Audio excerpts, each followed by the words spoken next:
never stop.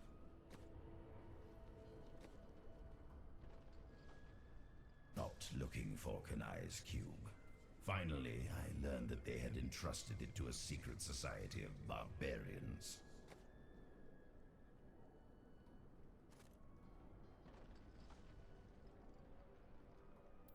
The last of these, Kanai, died.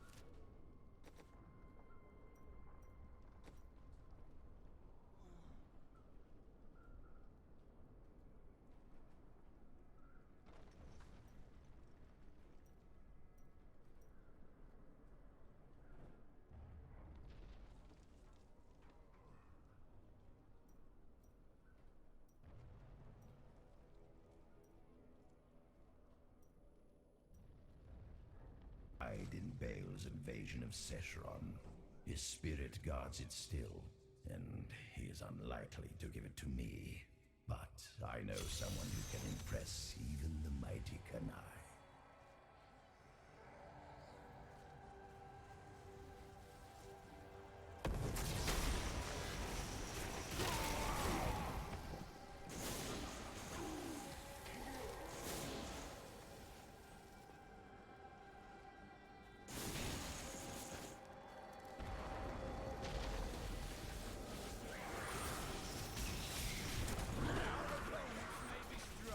But I will not stand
returning to Tau.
Spirit is free now, Angel.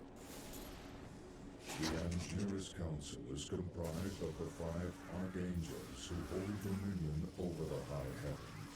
They determine the laws by which all angels must abide. Each of them embodies a pure aspect of creation: valor, justice, hope, faith, and wisdom.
Julius, the Archangel of Valor, is the greatest warrior in all of creation.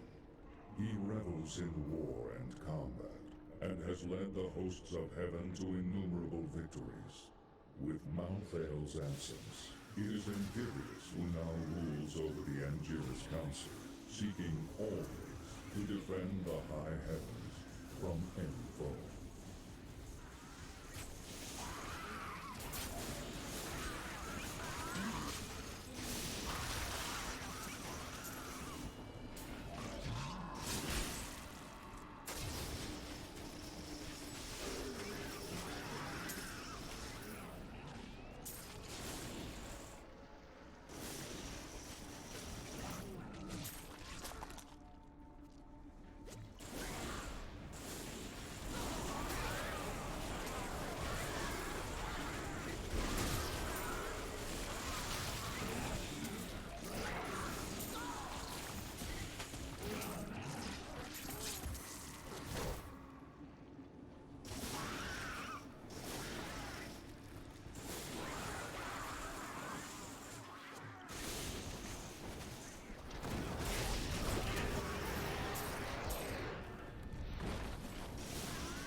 Okay, that should be working now. Can you hear me now, Simon?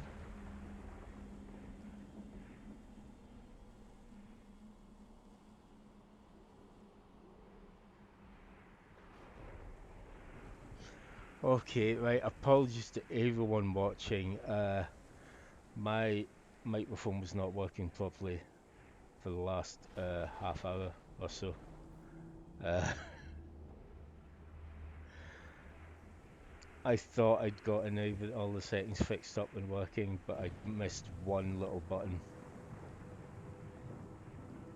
More specifically, I'd forgotten to hit one other button again when I came back from fixing stuff before I went live again. Oh boy, that's embarrassing.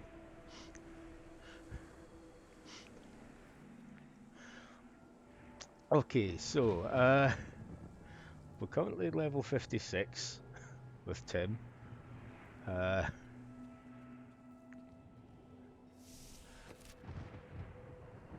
I've just finished the bounties for this section. Yeah, it does sum up the week, yeah. So, anything I was saying, I will briefly summarize again. The world. Yeah, I missed the Assassin's Creed stream on Monday because my chronic fatigue syndrome has been really, really bad this week. Out of the last 7 days, 5 of them, it's hit me really bad, and I just haven't been up to gaming, or even some days, even just trying to sit and watch stuff on the telly has been nigh on impossible because I keep either momentarily dozing off, just suddenly, and for any time between like a few seconds to a few hours. But I'm feeling okay today, okay for me, that is, so decided to give it a see. But again, just I did go live originally at 6:30, but I had to stop after a few minutes because I was having some sound audio issues, and I thought I'd fixed them all. And in fact, I had fixed them all. I'd just forgotten to hit one button to get the headset microphone up and running again. Oh boy.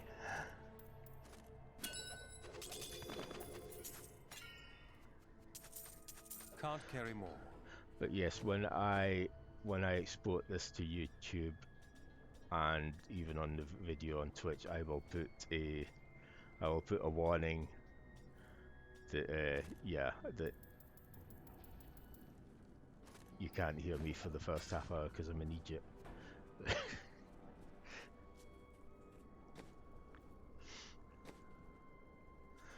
So yes, it's not been a great week, but there's been some good stuff, some disappointing stuff, which I will go into in a little bit once I finish sorting out the stuffs we have here.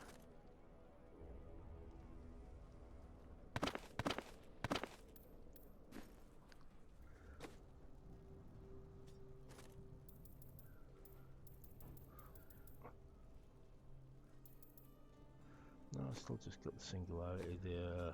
So, any special weapon there? Nope. So, I was looking to do something that would improve my XP gain in this, because it's something I figured out when I was using my Demon Hunter in my non-hardcore playthrough.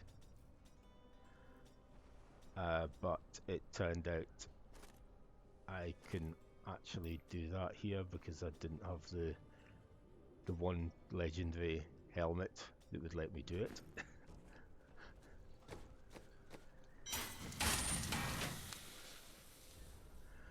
But I've only got one thing to do to finish off chapter 4 of the season in my normal playthrough, and that's the do a greater lift at level 20.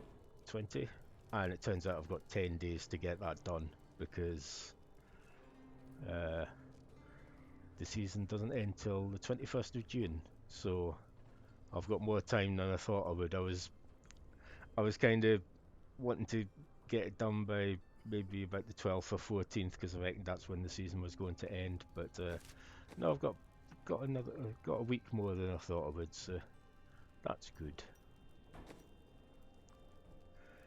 But yes, gaming wise, this week I've managed my daily kind of half hour on Animal Crossing, bit of Diablo, and an hour of Destiny 2 and a few hours of Warframe, and that's been it. I've managed to I still haven't played any of Control or Jedi Fallen Order. I've still only played 1 hour of Red Dead Redemption Online.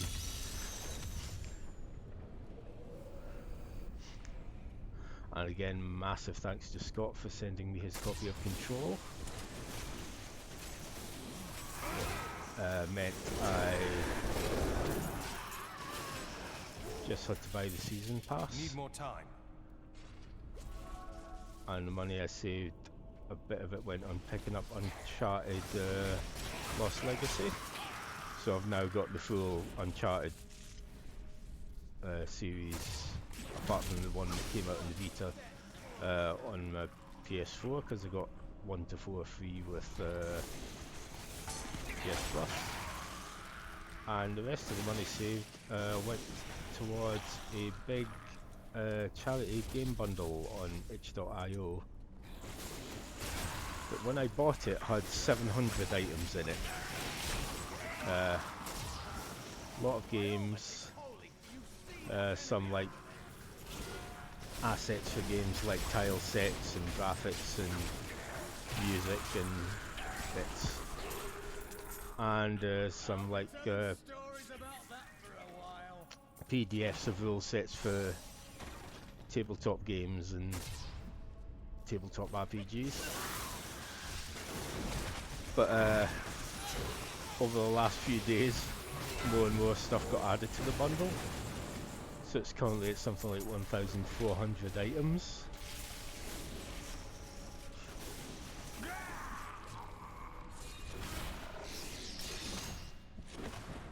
And it's the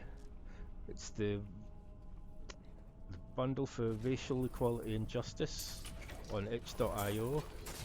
It's pay what you want for a $5 minimum. I paid a few times above that. And there are many games that are worth far more than a $5 on their own. It's got Night in the Woods, Celeste, Oxenfree, Octodad and Octodad Deadliest Catch, Celeste, Pyre from Supergiant Games, and just loads and loads of just interesting indie games. Far too many than I will ever play, but I've kind of been going through and downloaded a few dozen of them to give some of them a try.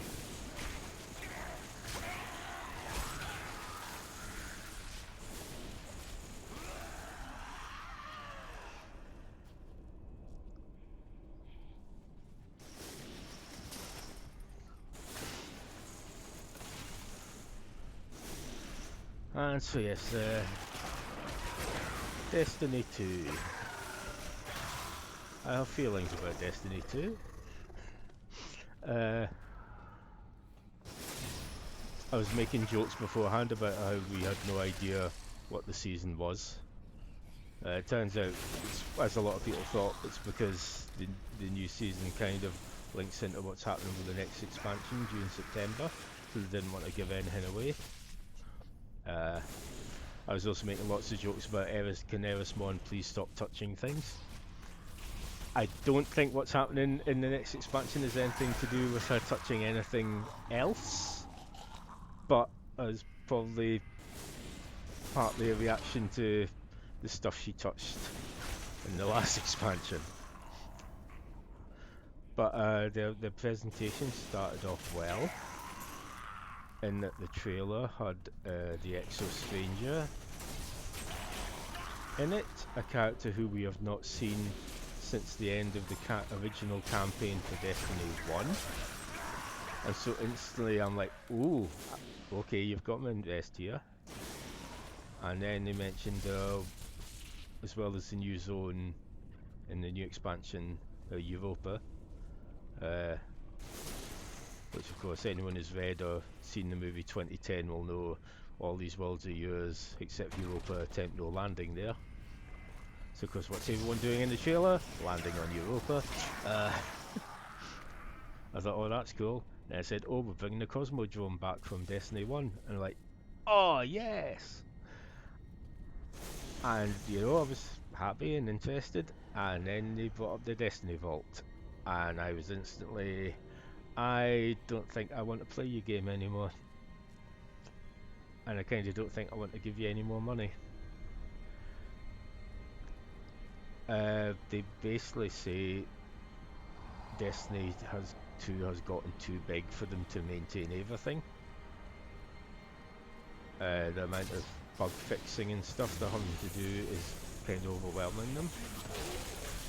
So every year from now on, when they release a new expansion, they're going to put some older content that they claim people aren't playing as much into a vault, basically removing it from the game.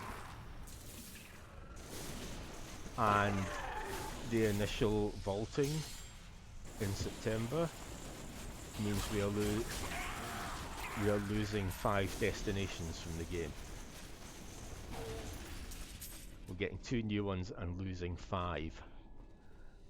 Titan, Mercury, Io, Nessus. No, Nessus is staying. It's Titan, Io, Mercury, the Leviathan, and Mars are all being not left alone, or it's not that they're leaving them alone or updating them, they are removing them from the game. You're not going to be able to play them anymore or do any activities on them. It's going to mess up several campaigns because you're not going to be able to do Curse of Osiris or Warmind. You're not going to be able to do the main Destiny 2 campaign anymore. So I'm saying, see Europa report for more reasons not to go there. I need to get around to seeing that at some point.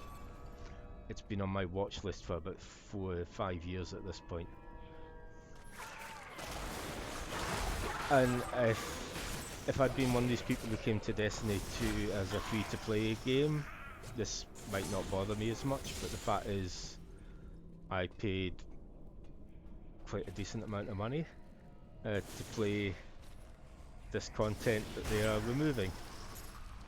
And I honestly can't think of any other MMO that's had to do this. And I was already kind of getting a bit tired of the constant, oh, we're nerfing this, nerfing that, nerfing this. We can't have you feeling too powerful. So every season it's kind of, oh, you're going to need to be this light level to do this. And just constant grinding to get up. And as good as the gameplay itself is, I was just getting really bored of the grind. So it was only going to take 1 or 2, in my opinion, bad decisions to just put me off completely, and yeah, the Destiny Vault is that decision. So I did get about an hour of play of the new season. The new armor set I got seemed quite nice, but I'd played just about an hour, and then a message went out to everyone saying, oh, we're taking the servers down for some maintenance. We'll kick you out of whatever activity you do and put you back in orbit. It did that, and I just shut the game down for the night and went back to Warframe. Warframe, a game that has always been there when I've been put off or disappointed by another game.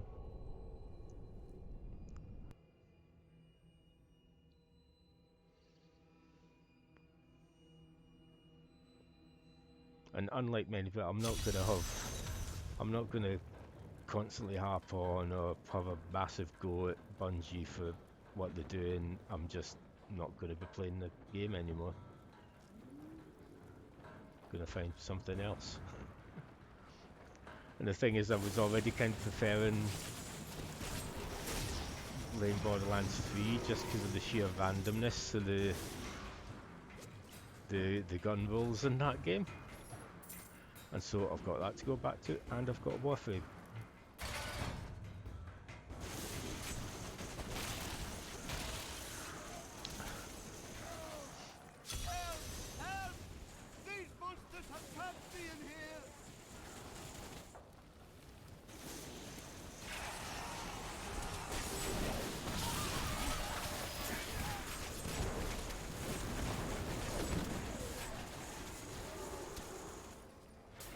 Thank you. Had I remained in that inferno any longer, I surely would have died. Oh no!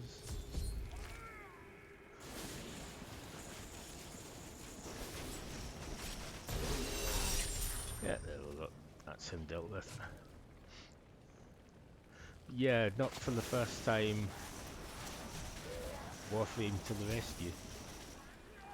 I mean, I think I've mentioned before how I gave the Anthem demo a go back last year, and while I loved how you flew about and the movement in that game, I did not enjoy how the combat felt in that game at all, and also the constant loading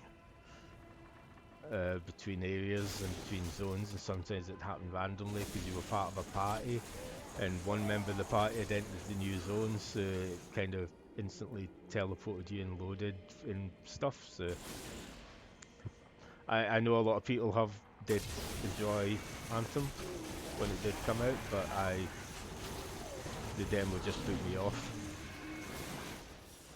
And so that night I went back to Warframe and got to the Plains of Eidolon, which by sheer coincidence was where I got to test out the Archwing, and so fly about the landscape, a bit like I'd just been doing in the Anthem demo.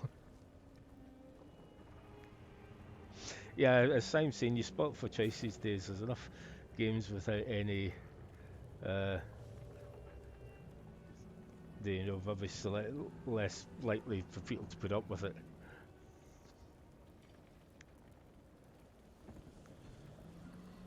Yeah, well, Anthem demo was a great ad for Warframe.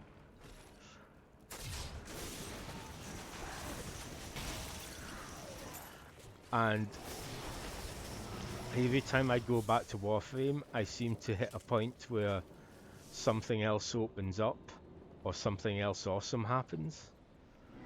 And the night I went back to it after getting kicked off the Destiny servers, I did my first missions probing Uranus, who misses, and suddenly found myself using my Archwing flyer underwater, which was something I was not expecting. And suddenly, oh, okay, this is different than you.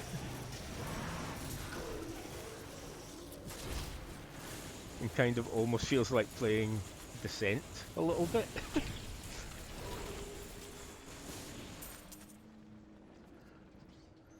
So even just that, I was like, yeah, I'm back into Warframe. And then the other night, and any of you watching will know exactly what I'm talking about when I mention this. I did the second dream the other night. Wow. I don't think anything has gotten to me like that since maybe Night in the Woods. Which sounds like a weird comparison to make, but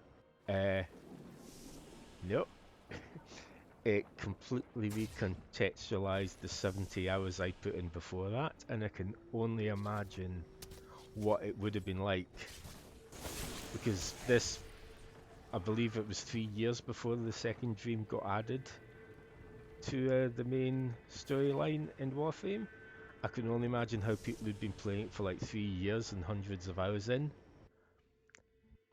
felt when they got to that. One element of it had been spoiled for me, just because of just random Warframe things, but it did not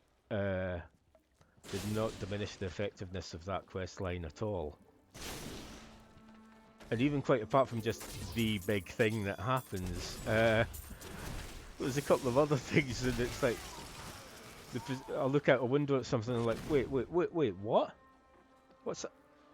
What's that doing there? Why did I never notice it wasn't where it should be?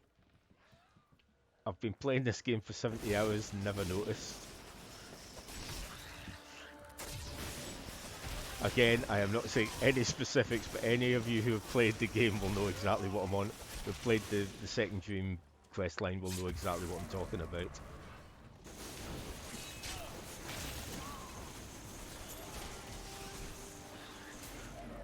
And there's just a couple of phases, oft-repeated phases in the game, just taking a whole new meaning.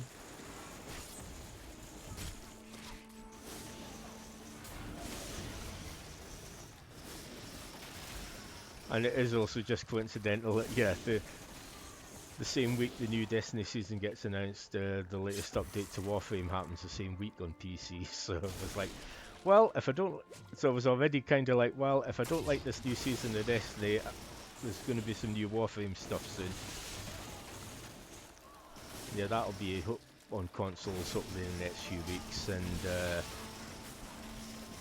I like the new... they're adding another new frame called Protea, who I rather like the look of.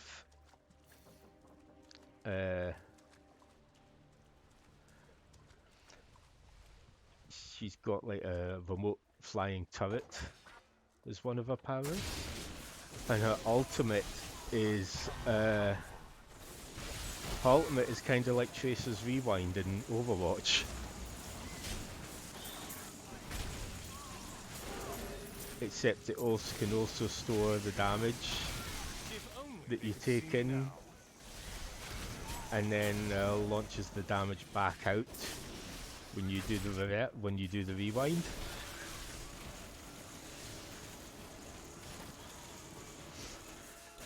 Yeah. Seriously, there's something that now that I've seen it, it's really obvious. But it's just something I'd never noticed in all of playing Warframe. One thing I can see is that door at the back of the orbiter. That's open now. I know what's in that room. And it's awesome.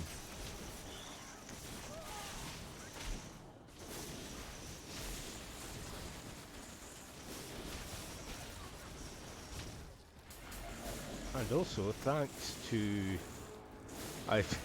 every year at about this time, I always seem to get a free offer for... I get the offer for a free month of Twitch Prime.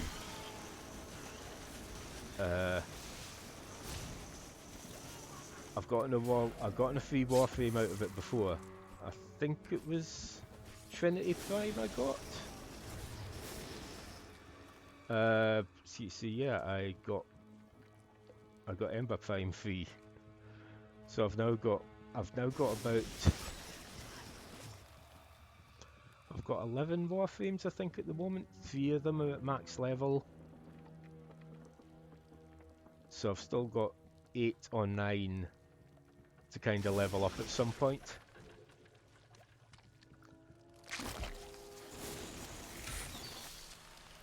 And I've still got platinum left over from the Mesa Prime pack I picked up back when I bounced off the Anthem demo. Because the money I'd been keeping to get Anthem went on buying a Prime bundle for Warframe. Which again, just really nice coincidence.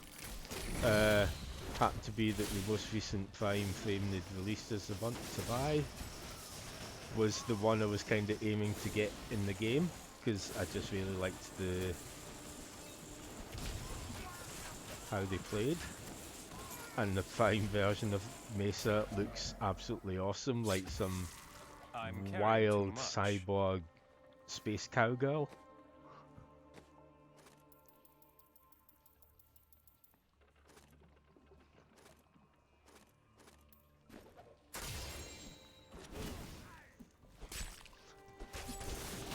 So yes, if you've never given Warframe a go, give it a try.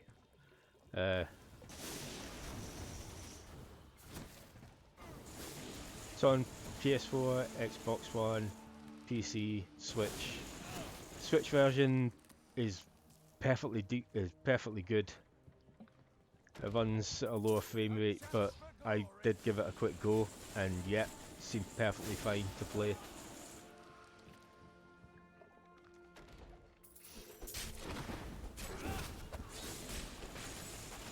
I can't carry anymore. And it's certainly... I am returning to town. Oh, there's only 4 enemies remaining. I might as well get rid of them before I head back to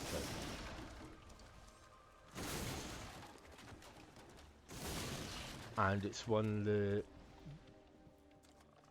of the really good free-to-play games. I've never felt pressurized into buying stuff. And you can happily just play it without ever spending any money. But I was more than happy to... I basically paid the equivalent of maybe Destiny in a single season pass for what I've gotten. And I've still got in-game currency left over from that big purchase, like a year and 3 months later, so it's done me really well. Need to go back.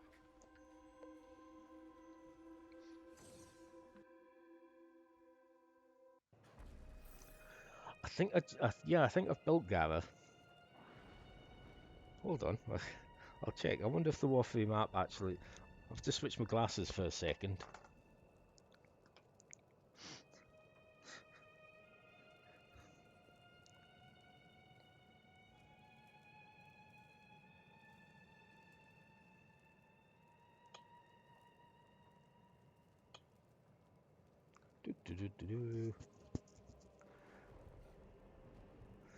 But I know the ones I've got at max level are Mesa, Prime, Hildvin, and Mag, which was the Warframe I chose at the beginning of the game, because you get a choice of 3 Warframes to start off with at the beginning of the game.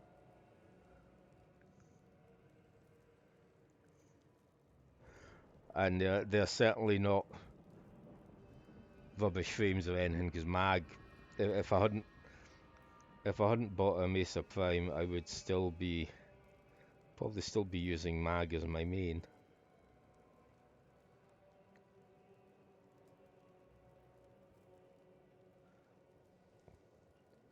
Come on, sign in. Yeah, it's okay, I'm not logged into the game right now, I'm playing Diablo. Inventory, there we go.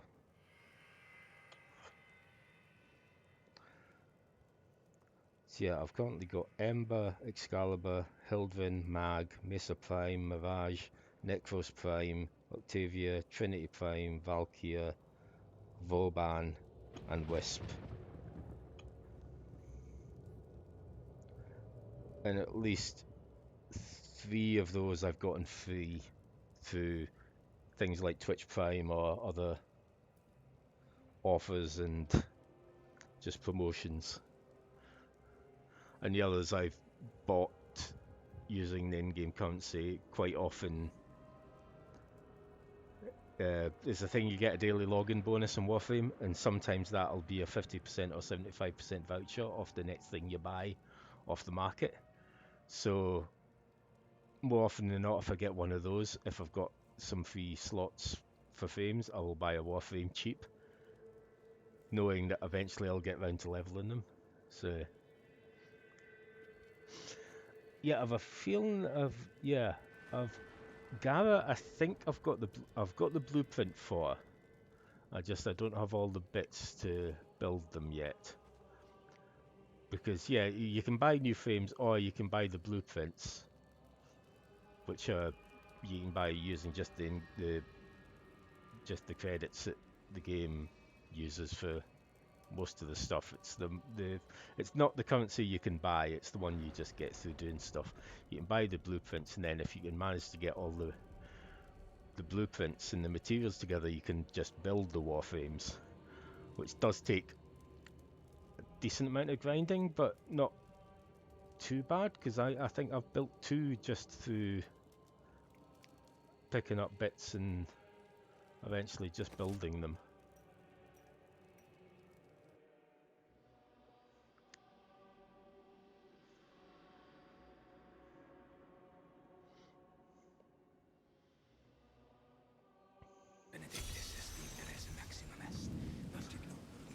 But one thing I've always kind of liked about it, and it's actually kind of a bit like how this works in like adventure mode and stuff, and that you'll... I can't pick up anything else. Oh yeah, I'm gonna need you. Quick, before he punches me. Yeah, okay.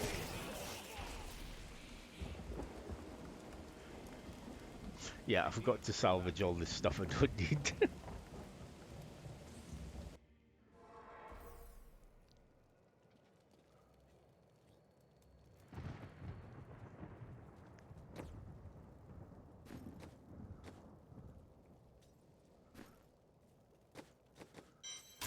I would stop repair. Wait, what have I got that's... Oh, excuse me.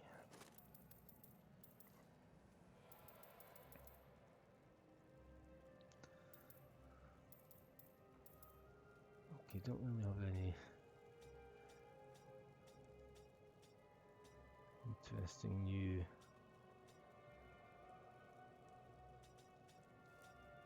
bits there. What does that do? That's a dexterity, so yeah, it's not much use. I've got more plans. Okay.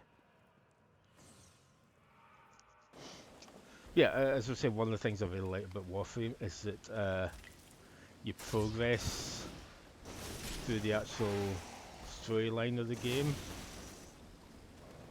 is one constant.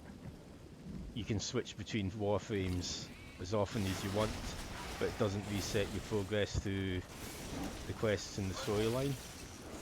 Unlike Destiny 2, where each class is a completely separate character, and so you have to play through the story 3 times,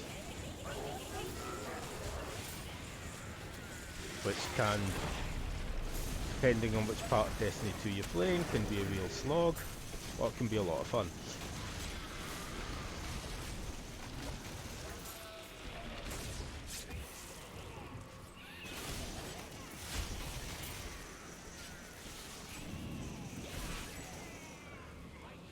But basically any like areas and quests you unlock stay unlocked, so you can just, if you switch into one of the frames you haven't leveled up yet, you can just go back and replay any of the older missions at a lower level.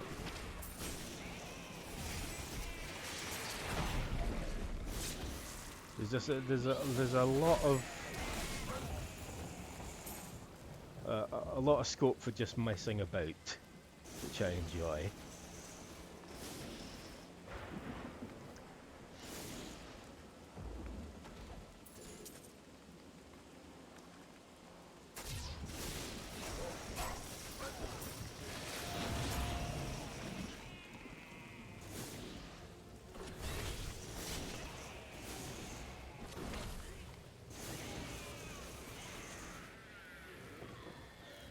Yeah, I think I'm gonna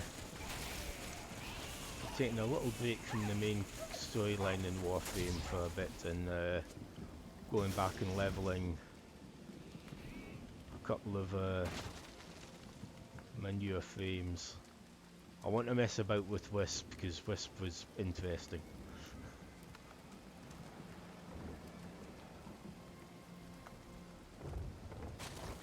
Another nice thing is that your frames and your weapons level up independently of each other.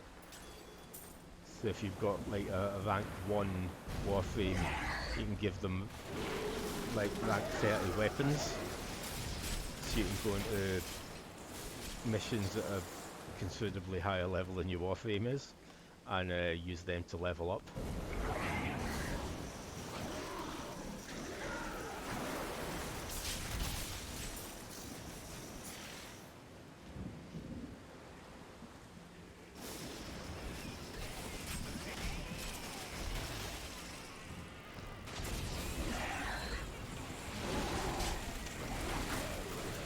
And yes, I've also been thinking about what I'm going to stream on Fridays once we hit the platinum in this. A couple of things I've been thinking of, and maybe the Borderlands 3 DLC, because I haven't done any of the DLC campaigns yet.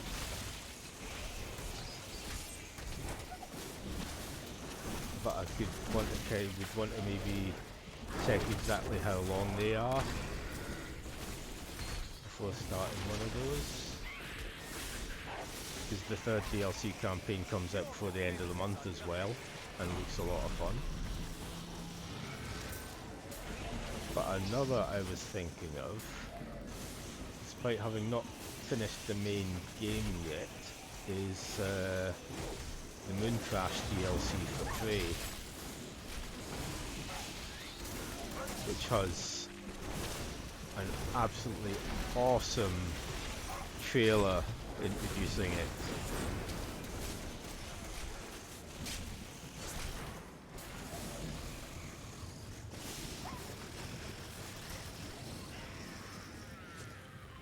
And it was also, there was a couple of things in the PlayStation conference last night that reminded me a bit of Moon Crash, which I haven't started yet, but I know enough about it to know what it entails.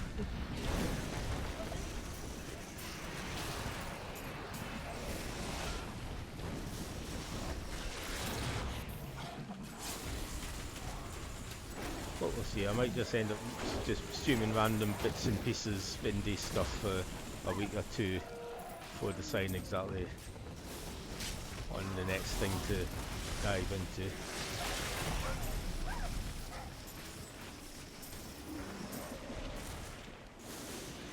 Yeah, I suppose I should talk about the Sony presentation last night. It was pretty damn solid overall.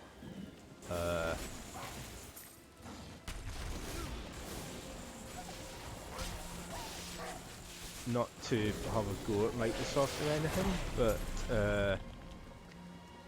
their kind of initial Xbox One Series X presentation was rather lackluster, especially since they were kind of saying, oh, gameplay stuff, and most of the trailers were not gameplay. But I also realised that that was kind of all their third-party stuff, so we don't know what their Microsoft's first-party stuff is going to be like. So, you know, their own stuff could turn out to be fantastic. But yeah, the Sony conference last night, there's at least half a dozen things there I'm hyped for. There was nothing. Just checking where I need to go here. There was nothing that I thought was a duffer of any sort. Everyone is calling me a hero now. The closest thing to me going meh at something was Godfall. The things that I have. And for what? As You think that I have freedom? I was watching it on a friend's stream. My friend Ash was streaming on the Under Consultation channel last night, and it just happened that the second half of his stream coincided with the conference, so we just stuck that on, and him and all of us in chat were just watching it.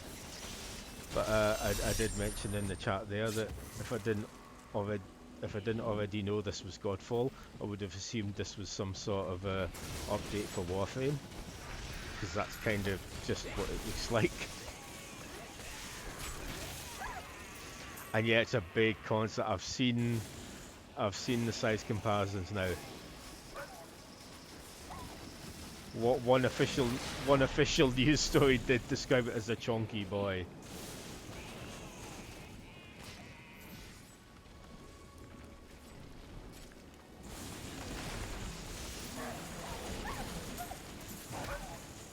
But to be honest, I don't really ever worry too much about what a console looks like.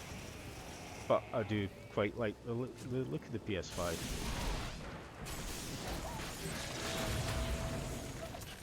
But yeah, games-wise, Spider-Man Miles Morales. It is kind of what I assumed. We weren't sure if it was a proper full-on sequel or if it was maybe a side thing. I mean, I put it like it's like the Far Cry New Dawn to Spider-Man. And yeah, it turns out that seems to be exactly what it is. It's a standalone game, but it's not a full-on sequel.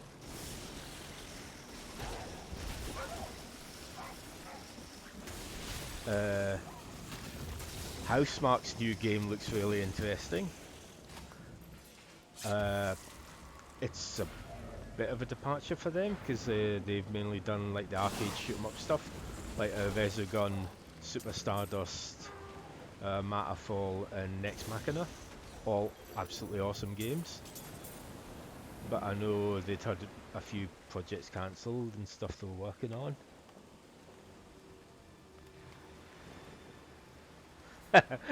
So I was saying, imagine how sweaty they can make Shane McMahon next WWE game. Yeah, Ash did mention that in the chat last night, mentioning how he had no interest in NBA 2K21, but the technology in that might be used in games he has a bit more interest in. And I assumed he was talking wrestling games, and yeah, just the sweat on that guy, I'm like, yeah, that's going to be Shane McMahon.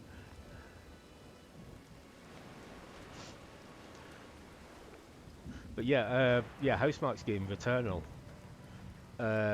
It's a bit of a departure for them. I know they had been working on some multiplayer online, possibly Battle Royale thing. Because sadly, the amazing arcade shoot-em-ups just weren't selling that well. So they'd kind of been looking to do something different and hopefully more rewarding for them. And although this, at least to start with, looks like a massive departure from them, there's little bits in that have like kind of the bullet hell patterns and stuff that immediately I'm like, yeah, no, yeah, I can kind of, yeah, this is done by the guys who did these other games. So yeah, Returnal seems to be what,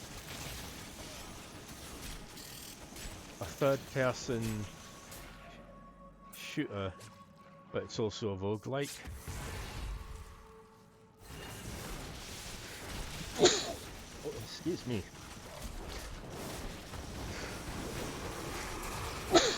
Oh. Oh. Apologies for that, my hay fever's been acting up a bit today. It's not COVID or anything.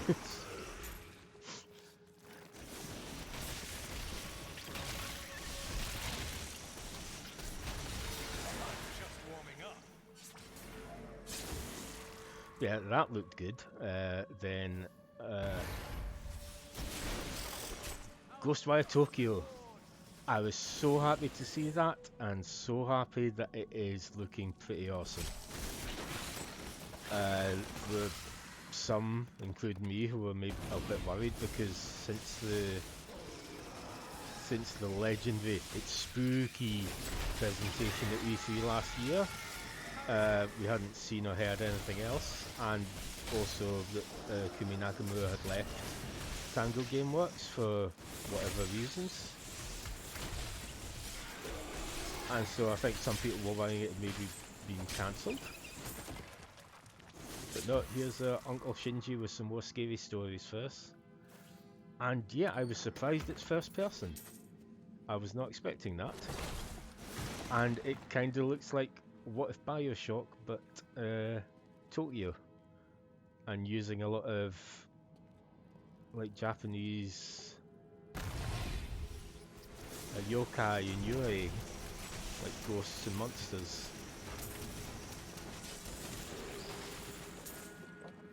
And yeah, I just love some of the enemy design and stuff, and so yeah, it's definitely one I'm very interested in.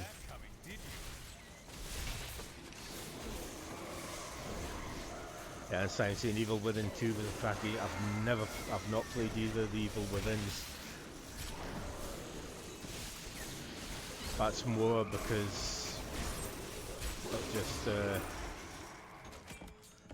it's more just not getting round to them than anything else.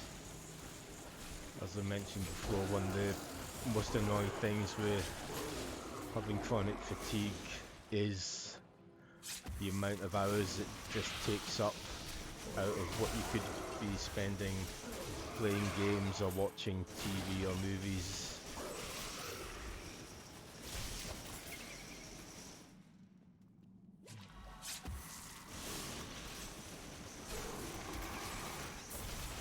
And yeah, the Demon Souls remake from Bluepoint, I know a lot of people will be very, very excited about. I'm not one of them, but that's just because I don't get on with the Souls games at all. I respect them. I really enjoy watching other people play them. I just can't deal with them. Hitman 3 is a bit similar. I really enjoy watching other people play Hitman, but I've given it a good try and just I don't quite get on with it.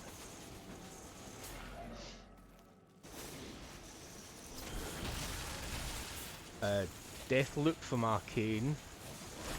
I was slightly intrigued by the trailer last year, but they've kind of seem to have upped the style on it quite a bit. And again, it was that and Returnal reminded me that I hadn't played Phase Mooncrash DLC yet, because they both involve like time loops and doing stuff in cycles. The one thing I'm still not 100% clear on with Deathloop is whether it's got an online mode where someone else is the other assassin or not, or whether the other assassin's just an AI. Because if they've somehow worked in like a versus mode into that, I think that could be very, very, very interesting. And as Ash mentioned, any game that has that kind of grindhouse movie aesthetic to it is just it's on our radar. Yeah, like Spy vs Spy. How does that feel? Just some bits have given me the idea that it might have that mode, but they haven't really out and out said it yet. And then of course, I think the two big, I think definitely the biggest one for Simon, Resident Evil 8, which looks amazing. And I was the first one to correctly guess in chat what that trailer was, but only because I remembered the rumours about a village and werewolves and stuff. And yeah, that looks fantastic. And all I could think of at the end though was the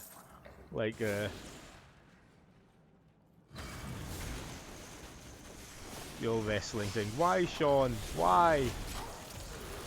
Or as I shouted at Wrestle Kingdom 2, why, Via? Why? At the end. Yeah, which does make you wonder why they're bothering with Resi 4 remake. A game which, one, really kinda doesn't need a remake. Although I will probably like it more than the original just because it'll have controls I get on with better. But yeah, you do kind of wonder why they're bothering with the Resi 4 remake, which will be the next one game to release after this, when this is very much like it. Because it could be that the fact they're working on this and it happens to have the same similar sort of atmosphere maybe helps. It maybe helps them just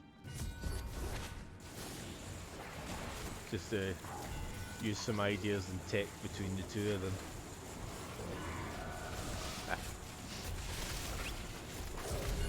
I know a lot of people have said they would really like a Code Veronica remake, because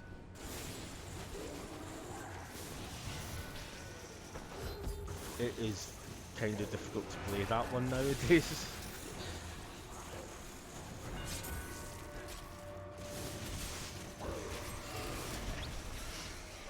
My bags are full. But then, of course, came my big one for the show, Horizon 2 Forbidden West, which looks absolutely phenomenal. And again, it was one I guessed early because I instantly recognised Ashley Birch's voice. I can't pick up anything else.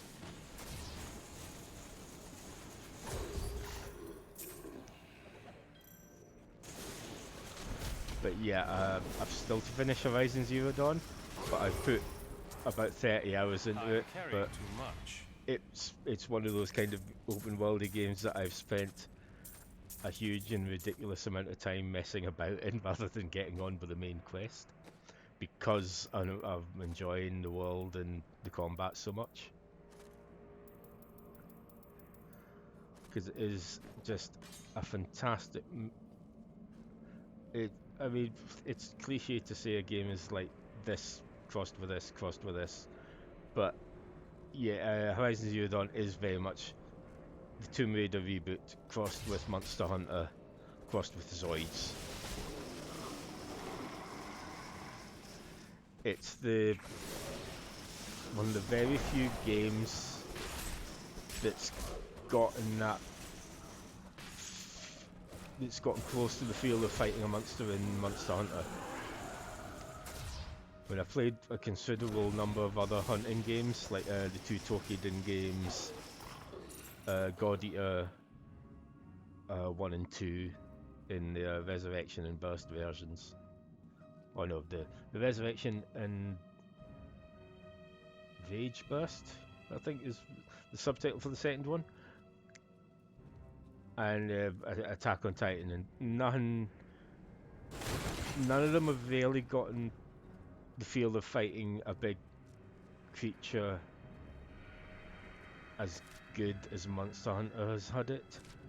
But Horizon Zero Dawn managed it, and that in addition to just the feel of moving about the world and stuff makes it an absolutely amazing game.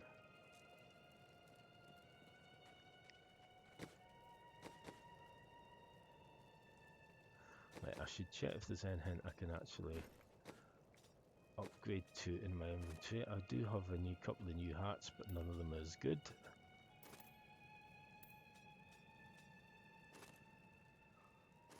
Is that better? Yeah, that's more intelligence, that'll do it. There's nothing there really at the moment to... Yeah, nothing considerably better than what I've got. I'll probably do a massive upgrade of a bunch of armor once I hit level 60.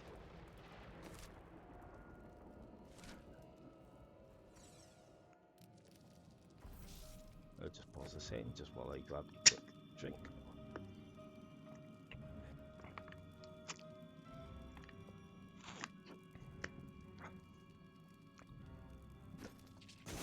But yeah, said overall just a solid conference. I was most likely going PlayStation this for next generation anyway, just because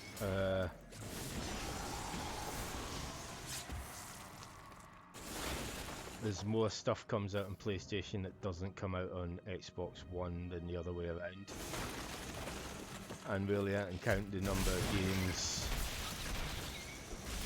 on Xbox One that I can't get on PlayStation on like the fingers of one hand. And I believe all of those I could get from a PC if I really needed to. I mean, my Master Chief Collection I've already done that with. So a little bit, the only other thing would be maybe the Forza Horizon 4. And that is honestly about it. Whereas there's a whole bunch of stuff. The PlayStation, like first party exclusives themselves are worth it, but there's also a considerable amount of niche Japanese stuff that I really enjoy that I missed out of some of last generation because I went 360 that generation. But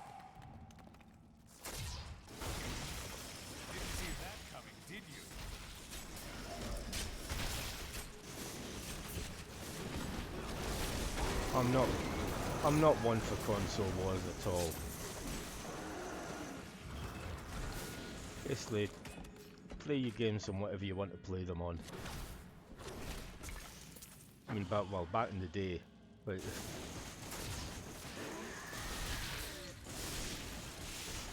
although in some cases I got rid of them later.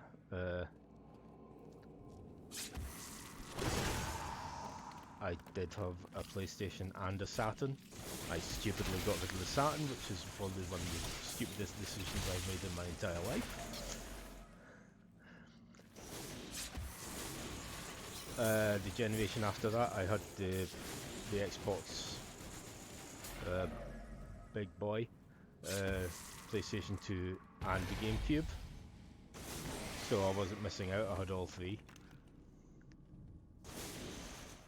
But I've always had at least kind of two things from a generation. Because yeah, me and Simon, we originally went Xbox 360 because of Elder Scrolls 4 Oblivion. And that was what made the big decision.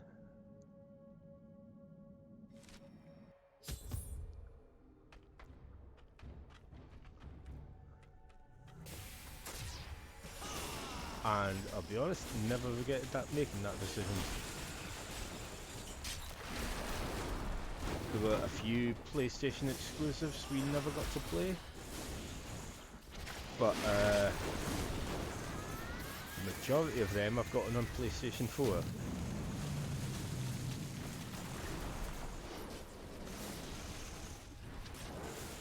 I think really it was just the Wipeout HD, maybe the Uncharted, God of War 3, and Dragon's Crown.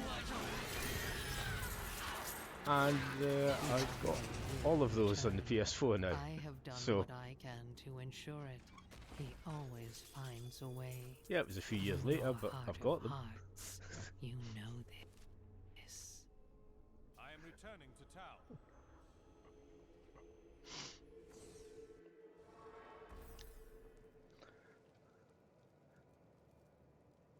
But I'll be honest, the main things I really wanted to know about the PS5 they didn't actually address, but fair enough, they showed a lot of good stuff, but they didn't mention anything about backwards compatibility, and they didn't mention anything about prices of things. Because while backward compatibility isn't a deal breaker, it'll be nice to know exactly what will and won't run on it. But the whole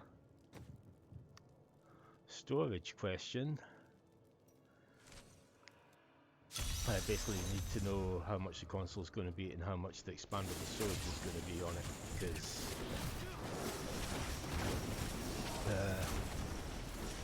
those external SSDs are not going to be cheap. And I know from experience, because I am a digital hoarder, I need a lot of storage space for my games.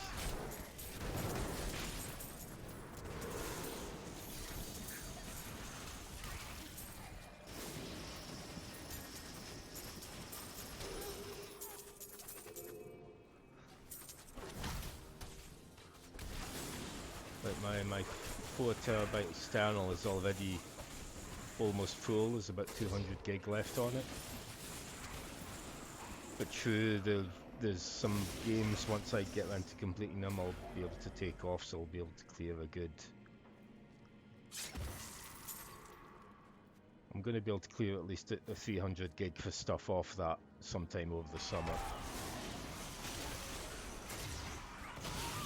But even then, I've probably got enough games that I own, just don't have downloaded, to fill up another couple of terabytes.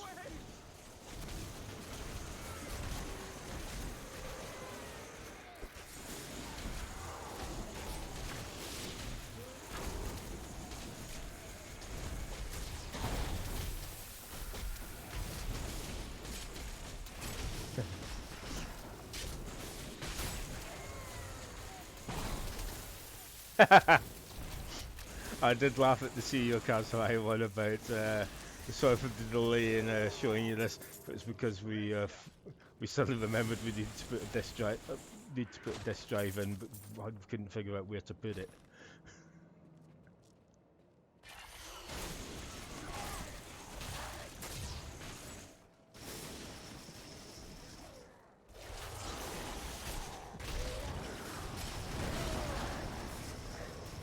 Yeah, I can see why they would also have a version with without a physical Blu-ray drive in it. But considering, I think the price difference when Microsoft did the same with Xbox Series S re-releases, I'm pretty sure the difference between the versions with and without a Blu-ray drive was 20 to 30 quid was the difference. So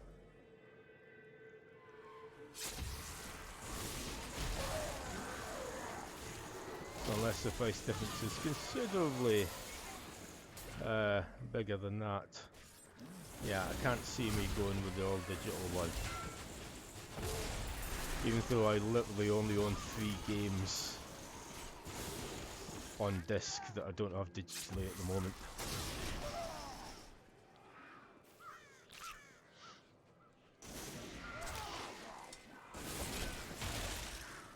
And one of them just happens to be the Assassin's Creed Syndicate that I'm playing on the Monday night streams.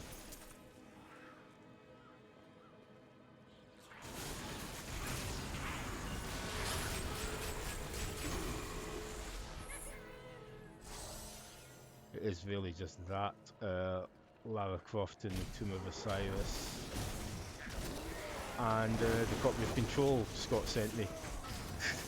That's the only ones I actually own on disc anymore. Oh no, this is bad. Yet.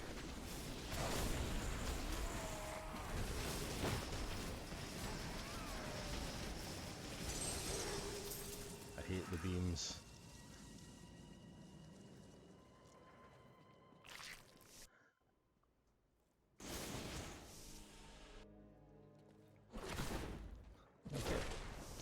Get back in there.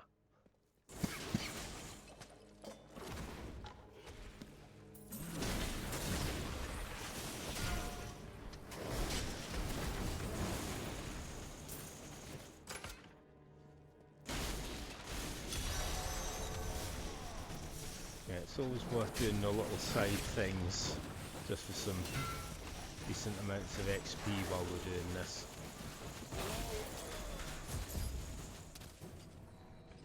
You destroyed the Coven. How ill got things you... We should...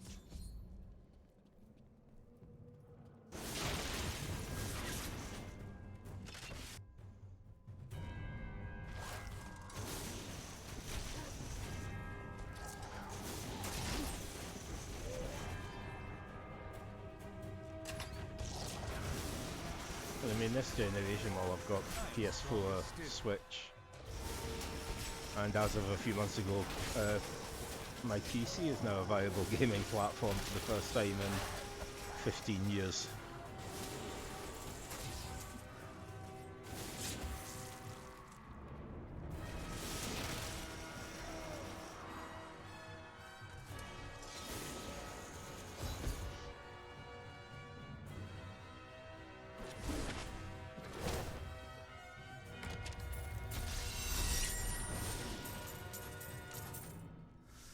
It was great there a couple of weeks ago, picking up Alan Wake for like £2, firing it up, because it was one of those games that kind of when it originally released, kind of needed a pretty powerful PC to run it decently. I can't carry anymore. It was great firing that up and having it run at 60 FPS on high settings. So yay! We're gonna have to go back. Gonna have to go back to town again. We're picking up too much stuff during this run.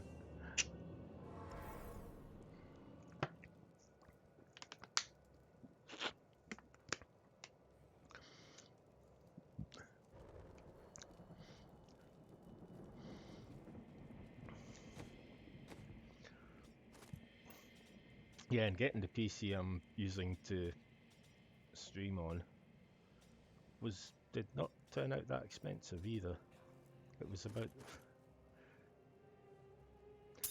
a comparable price to buying a new Xbox One Series S.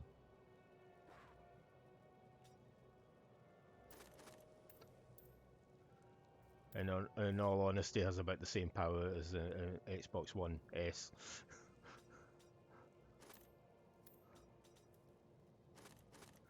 263 doesn't have intelligence on it, though.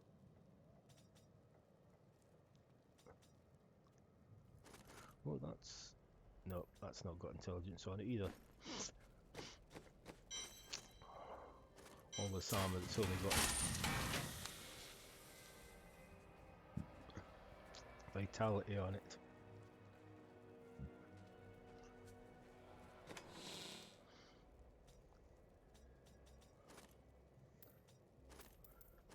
Yeah, if I just drop off, especially gems.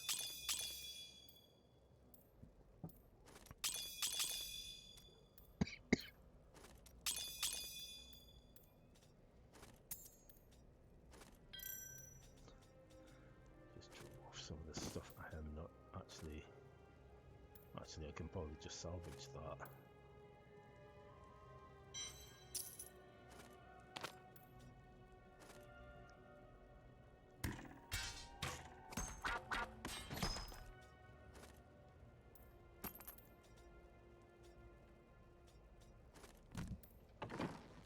Yeah, there we go.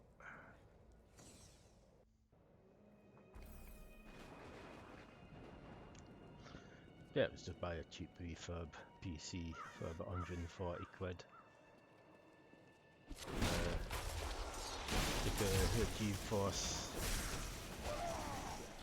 a GTX 1050 Ti in there,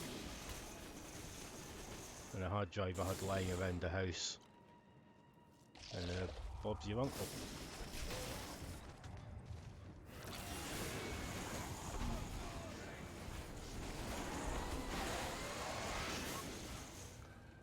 Oh yeah, Bug Snacks also looked very, very, very silly.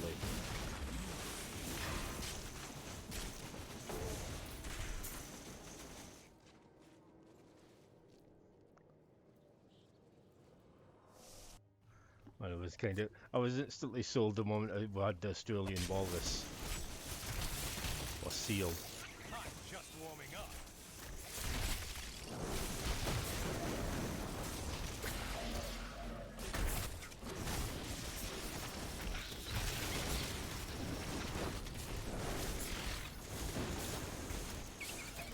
Alright, all good.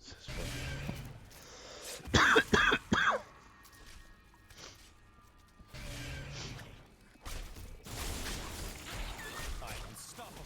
Get out of my way.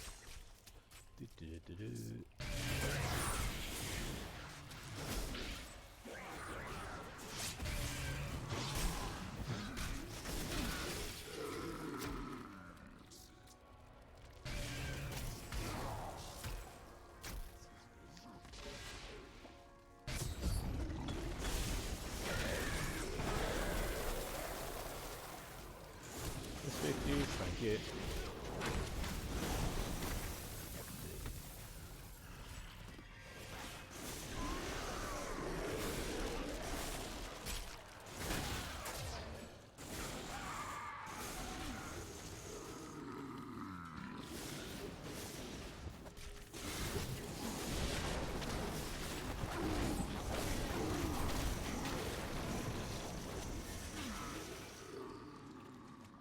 On the whole fact we're going to have this brief period of kind of cross generation stuff for the consoles is also partly why I was wondering whether Overwatch 2 might have been happening this holiday season, because I reckon if they get that out like tail end of the current generation, just when the new generation is starting,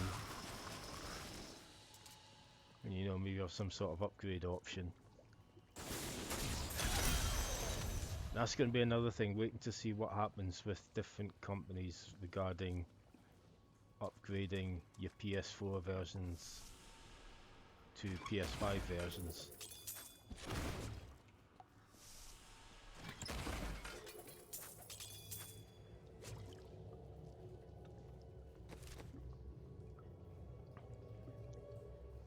I am returning to town. Again, one of the positive things in the Bungie presentation was they said right out on both Xbox and PS and PlayStation, when you get the next generation console, all your Destiny stuff that you've already bought, well, all your Destiny 2 stuff will carry over, and it's going to run at like 60 frames per second, 4K resolution. I don't care about 4K resolution, I'll be honest, Well but done. a lot of people do. I can't do that here. And that, yeah, like, there's going to be cross-generational crossplay, so PS4 and PS5 players will be able to play together, and Xbox One and Xbox Series X will be able to play together.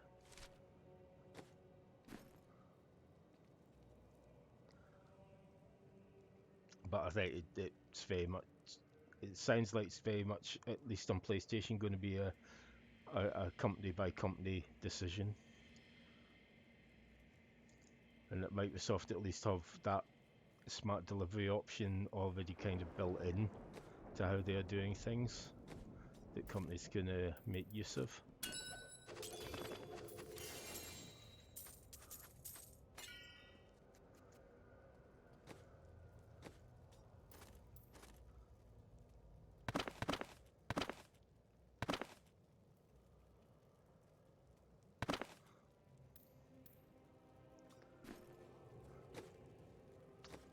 Bet that armor is level, yeah, level 60. So at level 60 I will do a massive upgrade on our armors. And maybe weapons as well.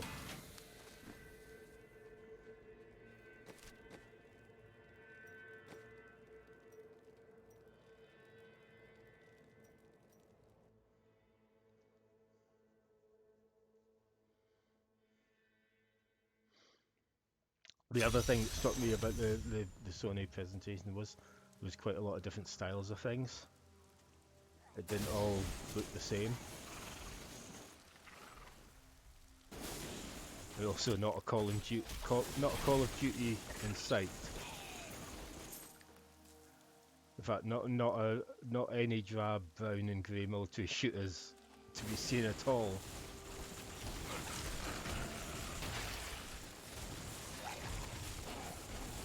The ones we did see either had a sense of colour or style or something to them.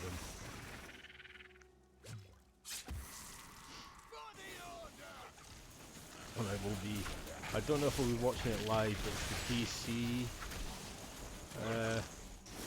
game show tomorrow. But I will be keeping an eye out at the news outlet because I'm hoping Torchlight 3's release date is going to be announced there.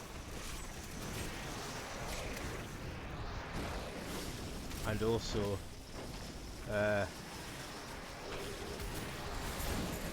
finding out if this Persona 4 Golden thing is true or not.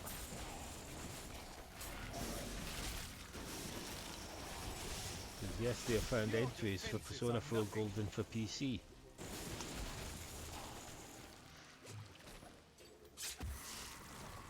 Which instantly solves half the problems of playing the really good old Persona games.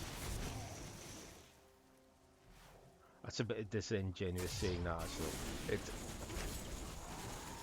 Because it's not the Personas 1 and 2 are bad games, it's just difficult to go back to these days.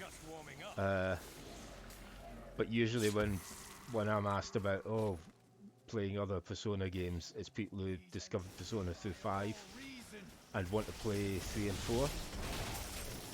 And I have to sadly tell them, well, you're going to need 1 or 2 dead systems they don't actually make anymore.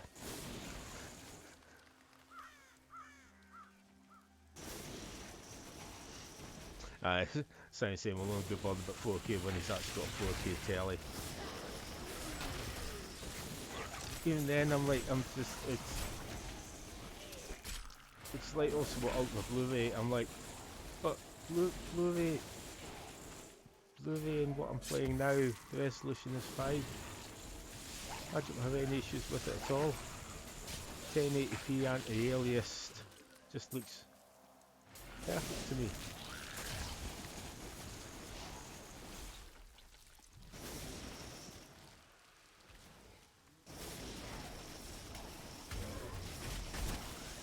That's another reason why I'm like not in a huge hurry to buy the PS5 when it does come out, unless there's some sort of massive surprise announcement of something coming out on launch day.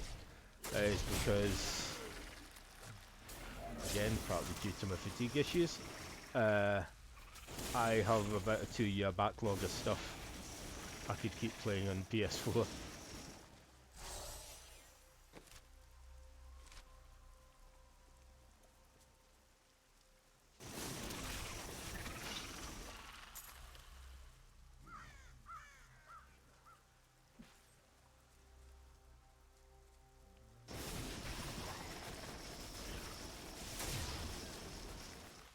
Well, actually, something I might go and do. I don't even know if he's won the bounties or not.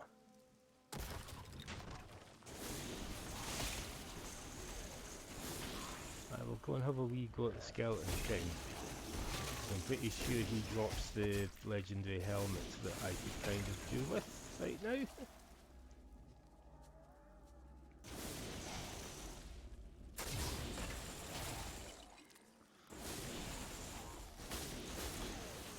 Yeah, I still kind of tend to forget I've got a capable PC now. Because when the rumour about Persona 4 Golden come to PC already hit, I was like, oh, only PC. Before remembering, oh wait a minute, I've got a PC that could actually, I've got a PC that will actually be able to run it these days.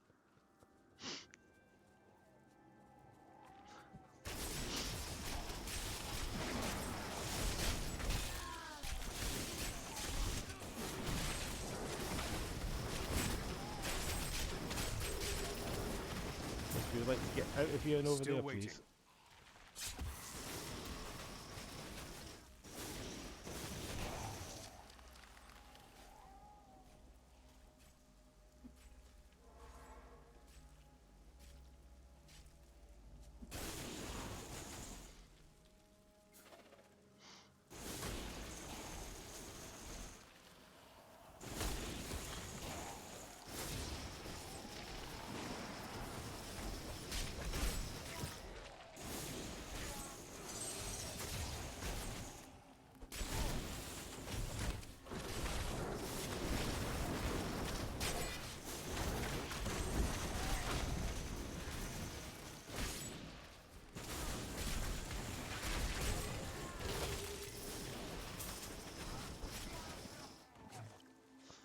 again because of the fatigue this week. I didn't get the Overwatch weekly rewards for the McCree skin for the challenges the last week of the anniversary event.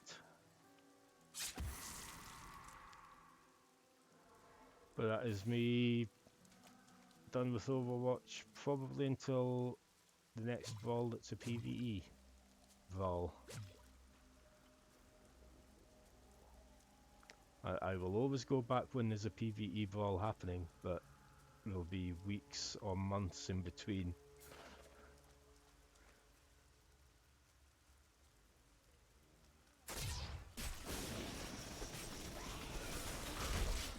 I mean, technically I can go and play them because there's probably custom games that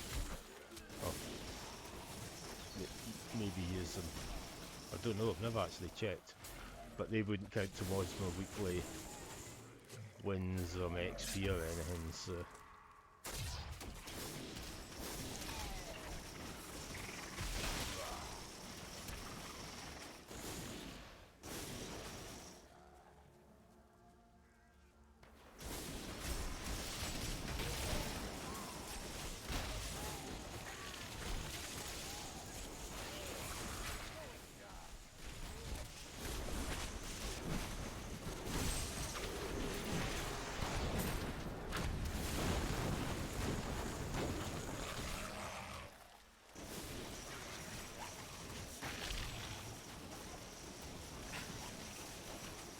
Oh, just remembered something, Simon. I meant to ask you, how were you finding the takeover?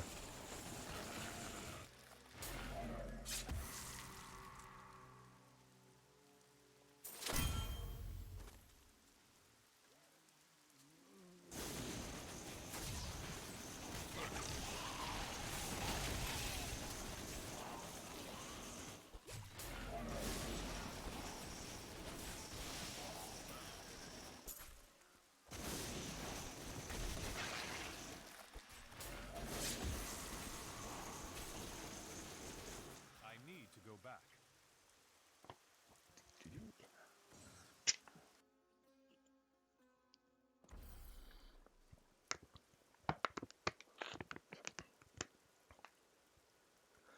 Right.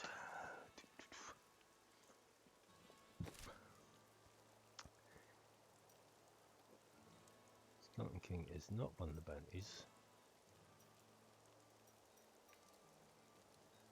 So I'll go and do this one first.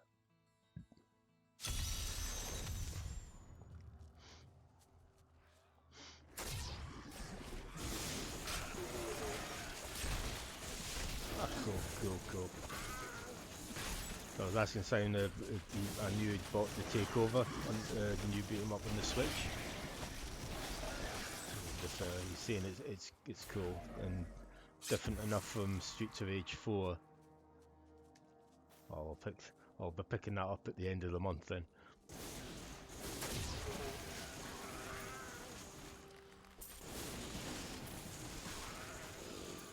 I was originally going to get this month, but then I ended up having to buy the fan and a new pair of earbuds.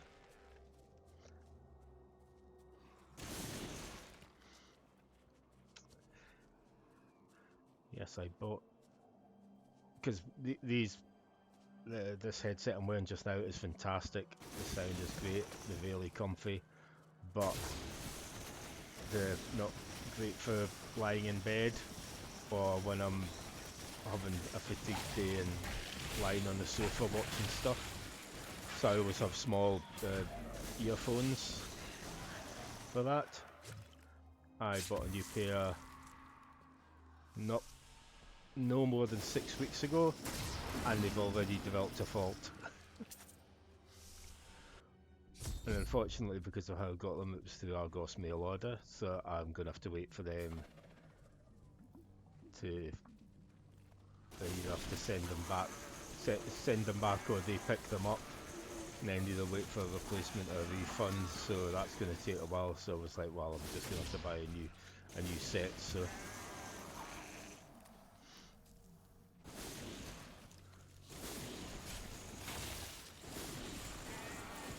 I got a nice cheap £10 set of Sony ones that type I've had before, and the last time I had a pair of them they lasted well over a year, so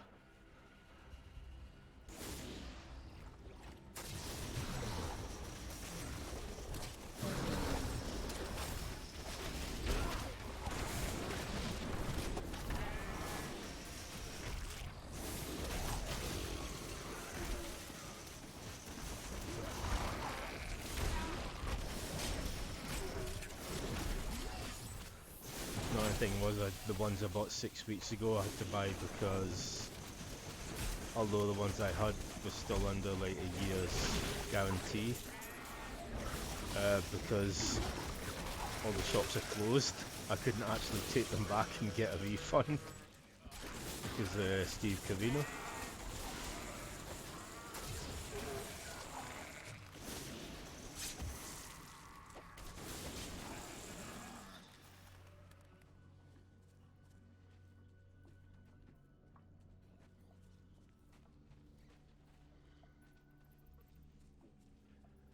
The other nice thing is, I wasn't sure, but this headset's connected to the PC through a USB thing that's got a little controller, a surround sound switch, and a volume control. But it works with any pair of headphones you put in, so I'm able to put the earphones connected to it, and it's a nice 1.5 meter long cable to that bit, so I'm able to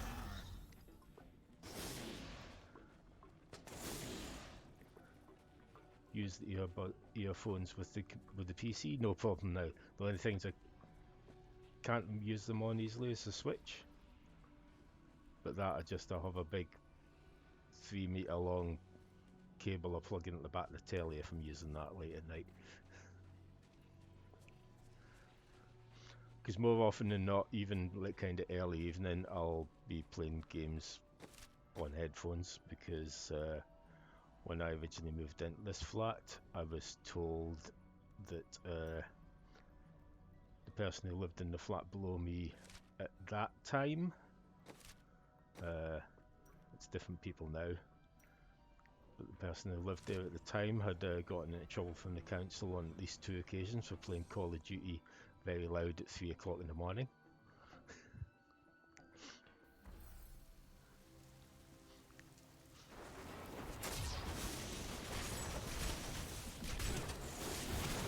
And even if I hadn't known that, I would have done the same as I do anyway, just headphones on.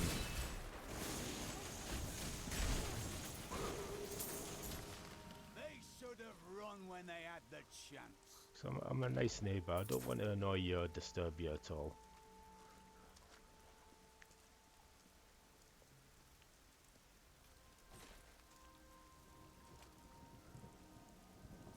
And that's the thing, I love that the PS4 has got a headphone jack built into the controller. So it's just been such a nice thing. And I do like the look of the PS5 controller. I dread to think how much they're going to cost on their own. But then again, just because of not having many friends, at least locally, who play video games, I've never actually needed to have a second controller for the Xbox. Not the Xbox, the PS4. Become more powerful.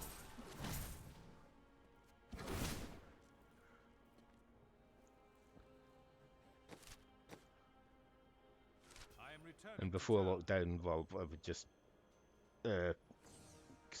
Simon's got PS4 as well, would just take the PS4 around, or just my controller around, and we could play 2-player stuff no problem, and also because he also has a Switch, I can just take the Switch around and we can play 2-player stuff absolutely no problem.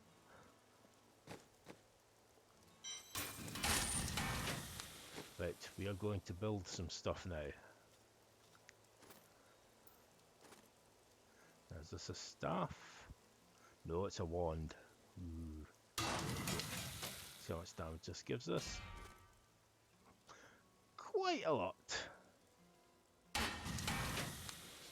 Let's build a couple because I would like one with a socket, if possible.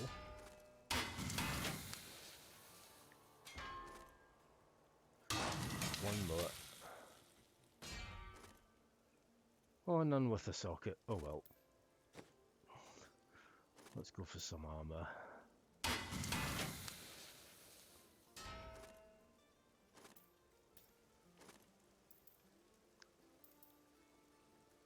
Ooh, now the Sage's helmet. Not Sage's helmet, Sage's orbit. We'll go for that.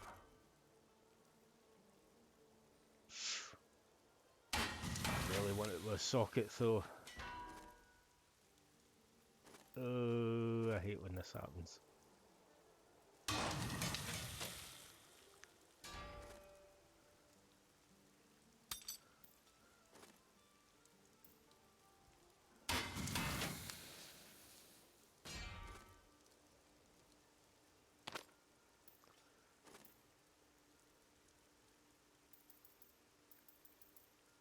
I'll leave that for now. That's demons. That's. Oh, I don't have the money. Okay.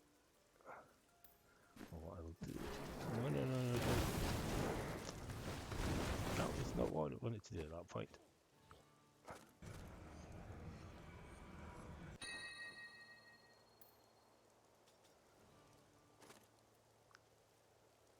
Okay, which of these is. That's got.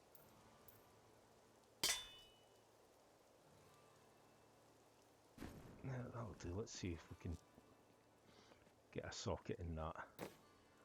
Because otherwise it's going to take even longer to get to. I don't have enough money. Bums.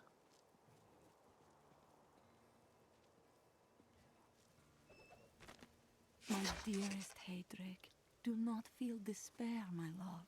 You did everything you could. Our time together meant more than words can say. But in the end, fate is a cruel mistress. Your strength is needed to end the horrors that beset this world. My final wish is that you find your path. Love always. Mira. Fate smiles on you today. Okay.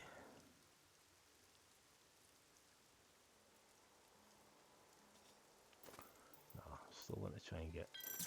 That is too expensive. No.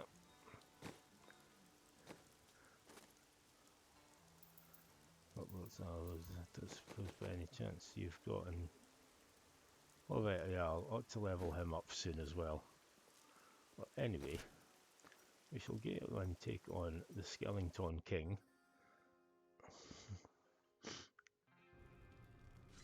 Hello, Scott!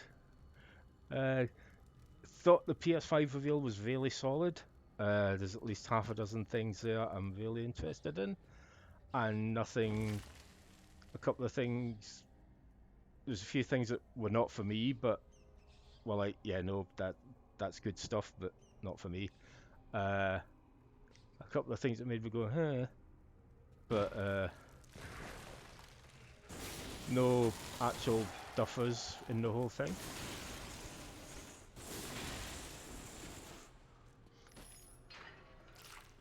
But the only thing I kind of felt a bit meh about was that game Godfall. As I said, because I was watching it with some people on someone else's stream. As I said, if I didn't already know it was Godfall, I would have thought it was a new update for Warframe, because that's all it looked like. Which is not in itself a bad thing, because Warframe is a fantastic game, but Godfall just looks like it.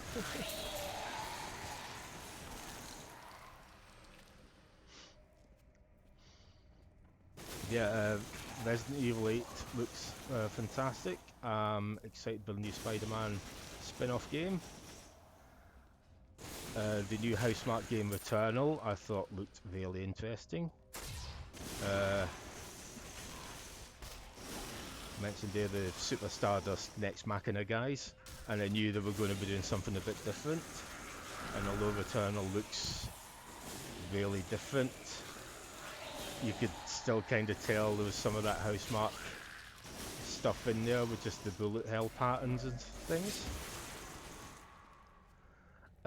Was nicely surprised and impressed by by Ghostwire Tokyo, because I was worrying that it was maybe quietly cancelled because we hadn't heard or seen anything of it since the E3 trailer a year ago. But it looks awesome. I was not expecting it to be a first-person game, but it looks very kind of like Bioshock Tokyo, which I am all for. And Horizon 2 looks absolutely amazing. I don't know, a lot of people will be excited about the Demon's Souls remake.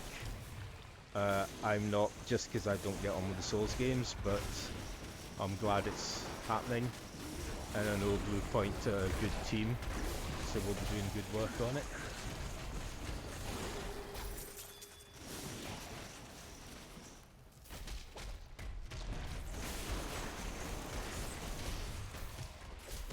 Yeah, as I've said here and in the chat last night, there's things like Demon's Souls and Hitman 3. I am never going to play them, but I'm glad they're happening. I know a lot of people will like them, and I will probably enjoy watching other people play them. We shall put you down, Hellspawn.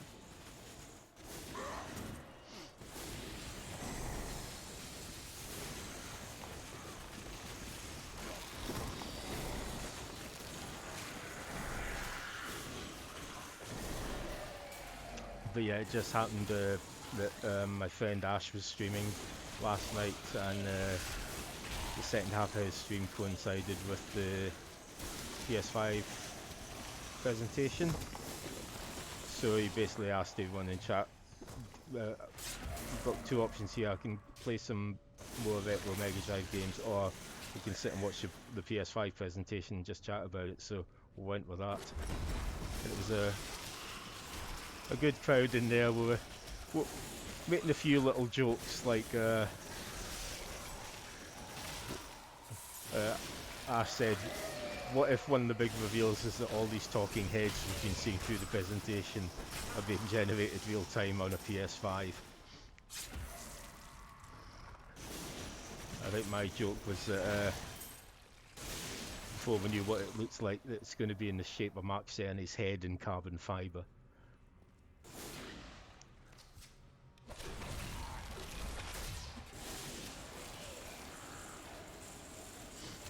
I honestly don't know, because I don't know what the difference in price between a normal Blu-ray drive and an HD Blu-ray drive is. But as I was saying to Simon, and I think I said in the chat last night, I remember when Microsoft released the Xbox One revision, the S version, they did one without a drive, and the difference was only about £20 to £30. It wasn't really big enough of a difference for it to be worth it.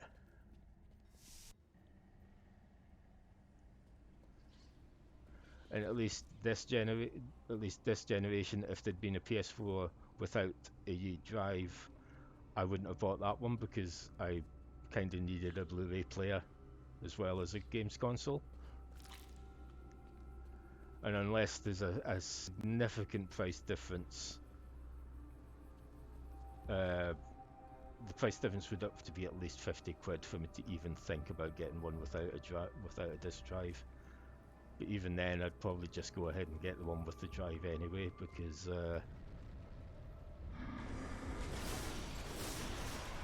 it's one of those, it's kind of just always handy to have a drive just in case. I mean, I literally at this point I only have 3 games on discs on the PS4 at the moment. one of them being the copy of Control you sent, and thank you very much for that. Hopefully I will get round to it either this weekend or next week, but I have had a really, really bad week for fatigue this week, so I've hardly gotten anything played. The stuff I got in the PSN sale last week, I got an hour of Red Dead Redemption Online played, and that was it.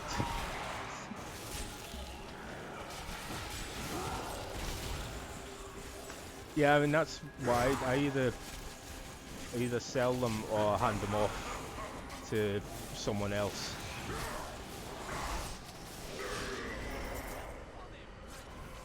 Because there was a few PS4 games I had on disc, but then I ended up buying the digital versions, and so I passed the discs off to Simon. So if he wanted them, he could play them, but if not, he could just trade them in at Kex or somewhere or wherever.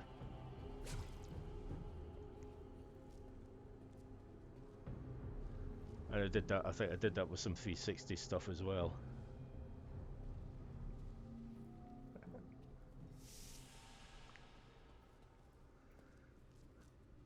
But yeah, the last 7 days, 5 of them I've had really bad fatigue at some point, and so apart from my half hour a day on Animal Crossing, I need to go back.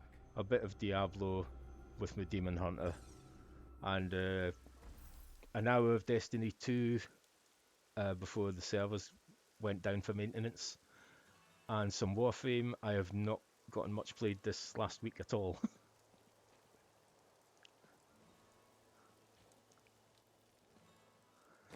Now, did I get that? Did I get that legendary helmet I was after? No, I didn't. It was worth a try. Also, probably should equip some of this armor, the armor built. Oh no, that.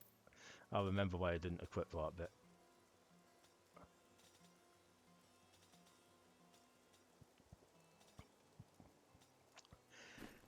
Yes, there's a helmet I'm after, and if I remember rightly, the Skeleton King drops it.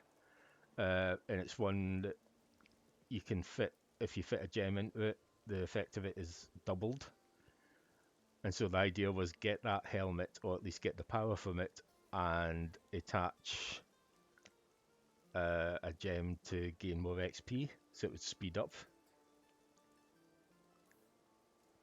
With 20 hours longer than the originals, but at least 100, 120, depending on what you do in it. I know my Persona 4 save game was at 104 hours, I think, when I finished it. Oh, there will be some Persona 4 news this weekend. The rumour is it's getting a port to the Persona 4 Golden is getting a PC port, but hopefully that might include a console port as well. I would hope so, because it would be a shame if it was only limited to PC.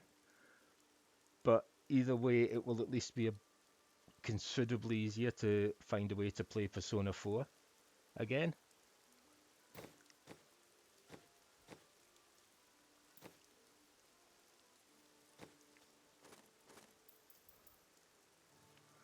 Oh, I still don't have enough cash for that.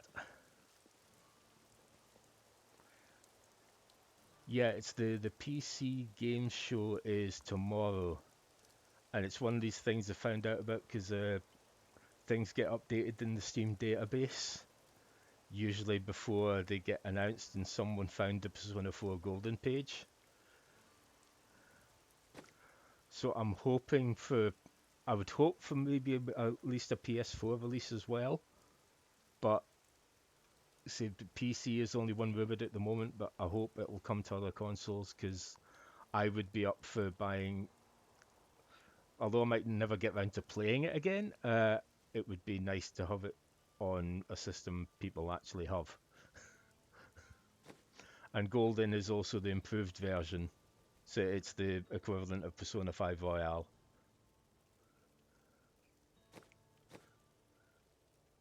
Because I really want it and Persona 3 to get some sort of release on current systems. Persona 3 they'd maybe need to do a bit more work with, because they would kind of need to combine 3 different versions of it into one new version because of the slightly odd way it happened.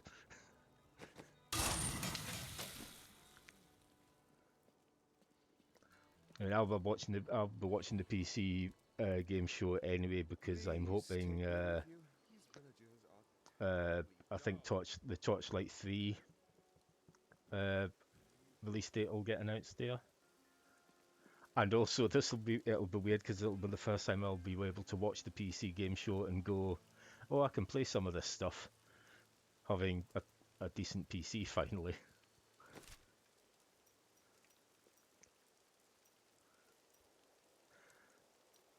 Because I was saying to Simon, even now I still kind of forget about the PC, because when the rumour about Persona 4 Golden coming to PC came out, my first thought was, only PC, and then I remembered, wait a minute, no, I've got a PC that can run it now.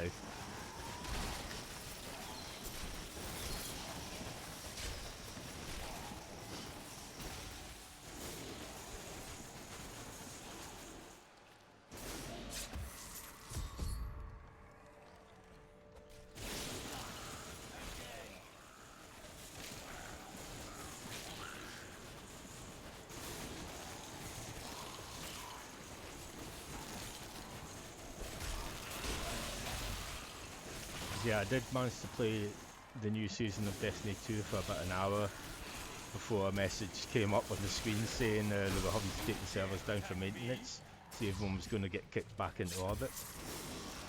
So I kind of gave up on it for the night and ended up going back to Warframe.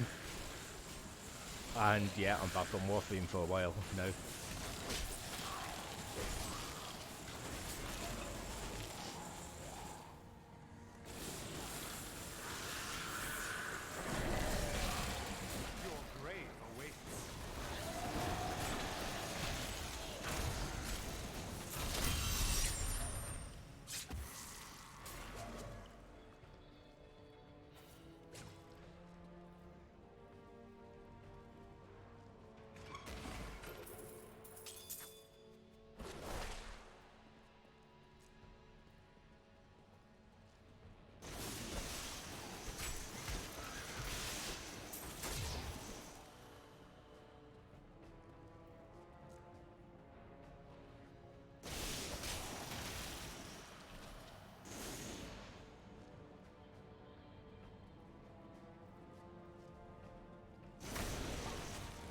I'll actually have to have a check because I can't remember what other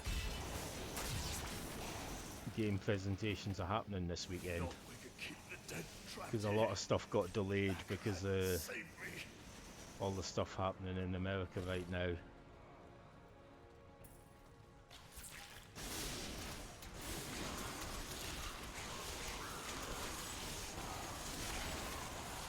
But I'll be honest, I kind of prefer the sort of presentation we got last night to the actual E3 stuff, because E3 was just kind of getting increasingly more cringy year by year.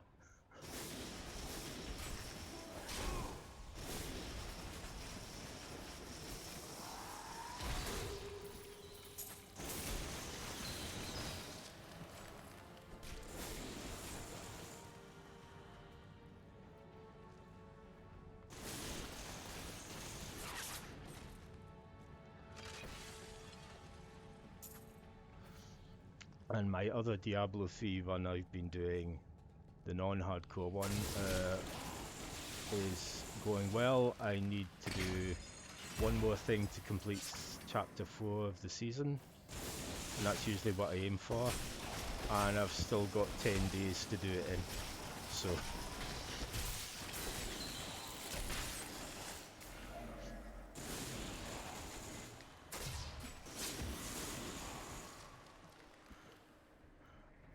and yeah, the build I've got on the Demon Hunter at the moment is ridiculous, and when I get the last 2 bits of the armor set, it's going to be even more ridiculous.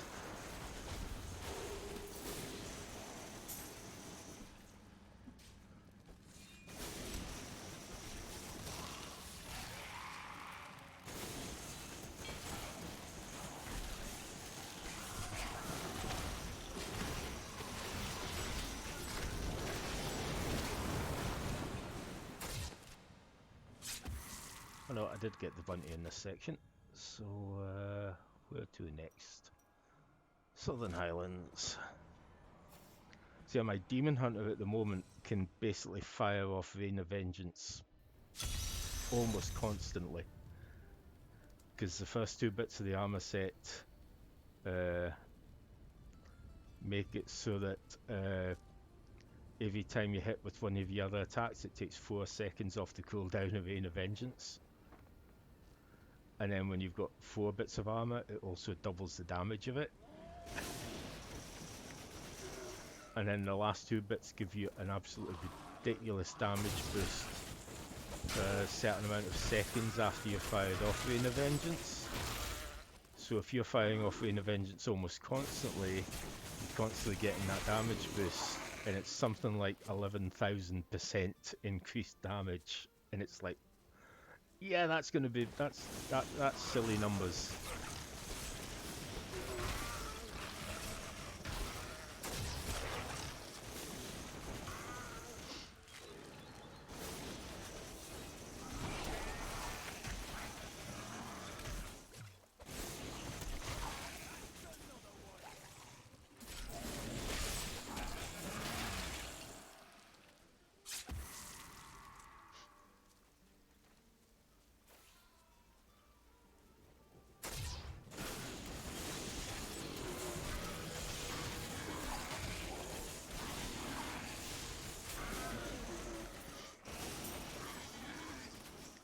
But yeah, at this point, the only games I actually own on disc for PS4 are Assassin's Creed Syndicate, funnily enough, which I'm playing on the Monday nights, and Lara Croft in the Tomb of Osiris, or the Curse of Osiris, which I've only got on disc because when I was buying my initial bunch of PlayStation 4 games, they had a copy of the collector's edition with a little kind of cute Lara Croft figure for about half the price of buying the normal edition, so I just picked it up.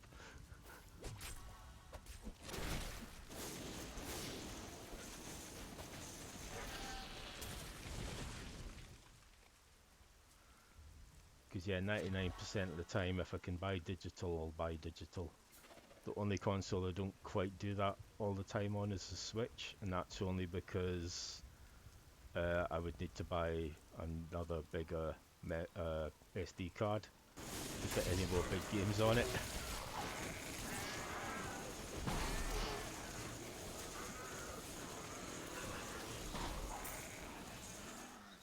And also I kind of really like the Switch boxes and cartridges. They remind me a lot of the PlayStation Portable packaging.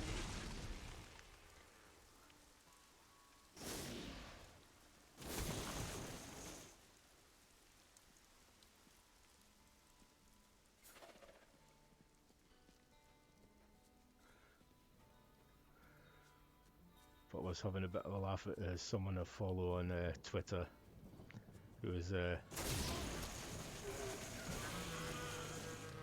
recently making jokes about, hey, remember how Persona 4 Golden is only playable on that dead system no one's got? And then comes the rumour of it coming out on other systems, and she also made a joke about Dark Souls, not Demon Souls a few days ago. Hey, anyone remember that Demon Souls is like stuck back on PS3?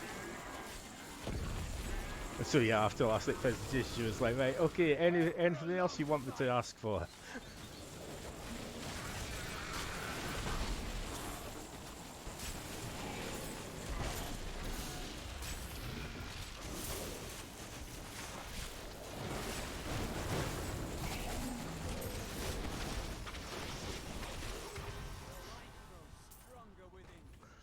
Yeah, I can't wait to see the cover for my wonderful 101 physical copy, because people are back to Kickstarter, they're getting a lenticular cover for Wonderful 101.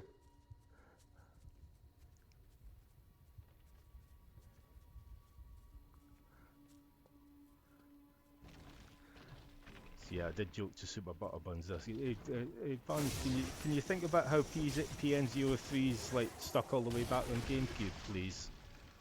Let's go for a hat trick.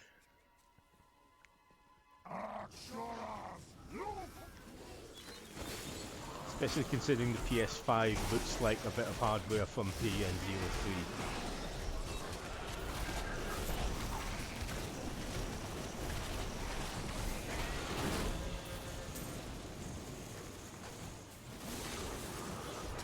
Come on.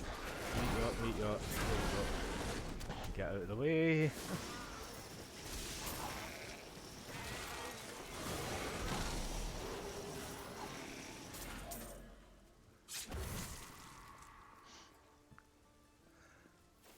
So I was hoping I could get that either helmet or power that I just... Even if I can just get a socket put in the helmet I'm currently wearing. So that I can... Have I gone the wrong way here?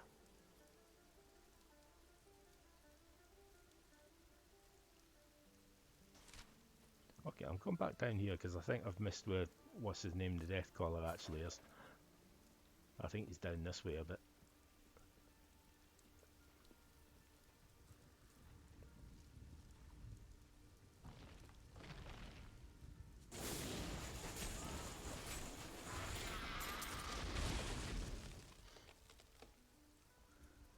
Yeah, it was a pretty sure bet I was going to be going PS5, PlayStation 5 for the next generation anyway. And yeah, it most likely will not be day one unless something very surprising and amazing gets announced beforehand. Mostly because I've probably got 2 years worth of backlog of games on the PS4 and Switch to get through. So I'm not in a huge hurry to hit the next gen yet.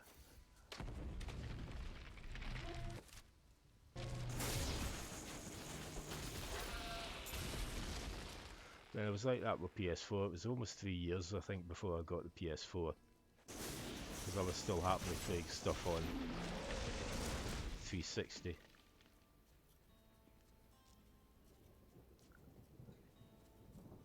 A decent amount of which I upgraded to the PS4 versions of when I got them.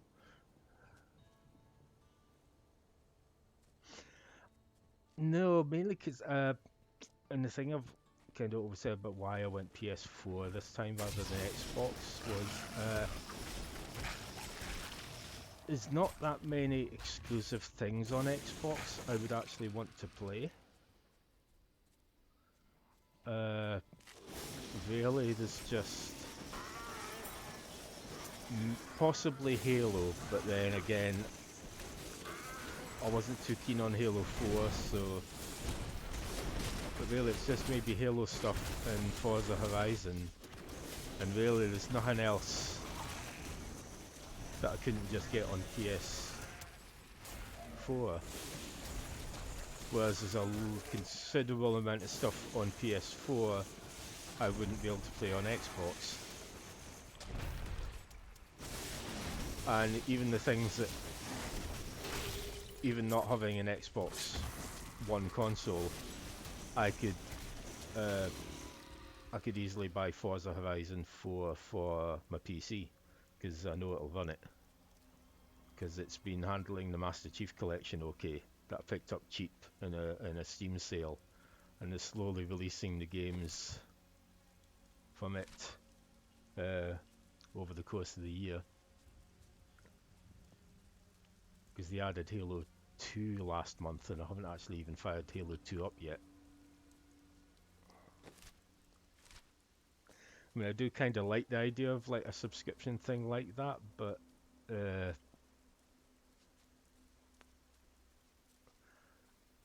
I say it is just the case of there's not that much stuff that I can just buy and play normally on what I've already got.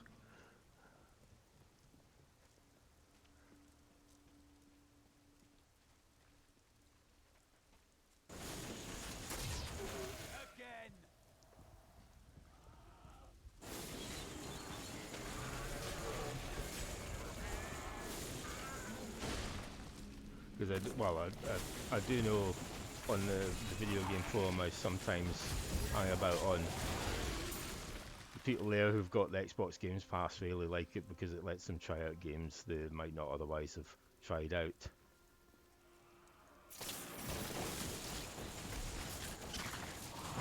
But considering the amount of time stuff goes on sale on PSN and everything, I'm like, if I'm not in a hurry to get a game, I can wait and get it dead cheap. And if I end up not liking it, I haven't wasted much money at all.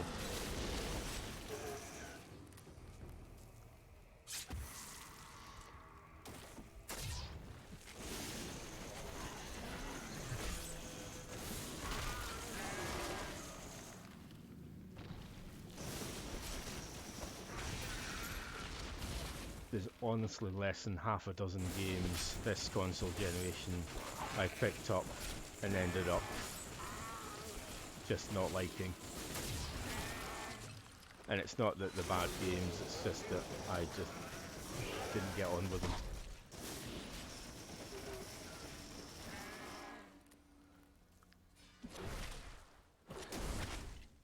The two that immediately spring to mind are Mass Effect Andromeda and Dragon Age Inquisition, which I know a lot of people really like. I can see why a lot of people like them, but I just, in both of them, did not enjoy any of the combat stuff in them at all. The character stuff and story was great, but I was just not enjoying actually playing the game.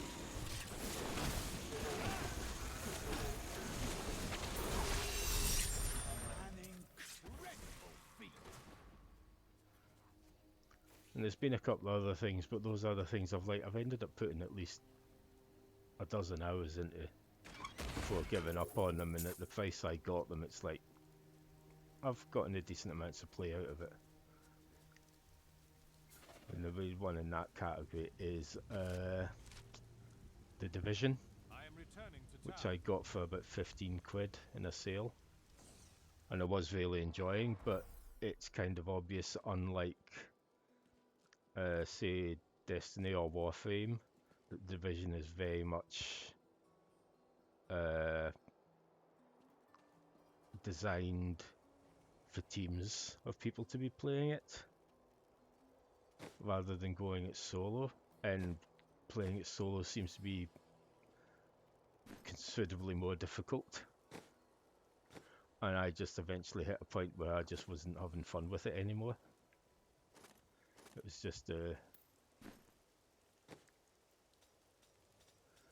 too much of a slog.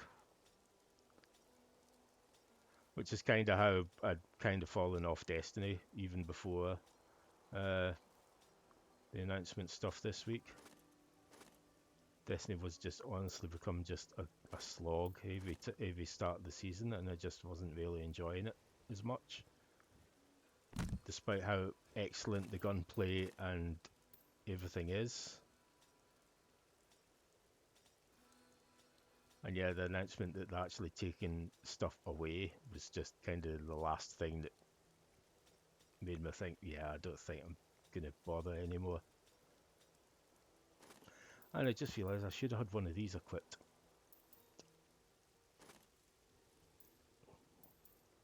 Let's just have a check. Do I have one that does intelligence as well? Yes. So if I equip that one, and if I grab the thing out of here, I grab that, and I want to go over here.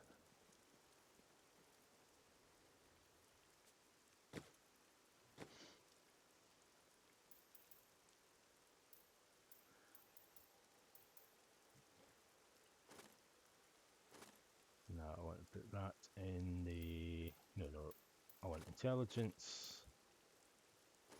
I'm going to put that in the singularity, and that should have considerably boosted my damage output.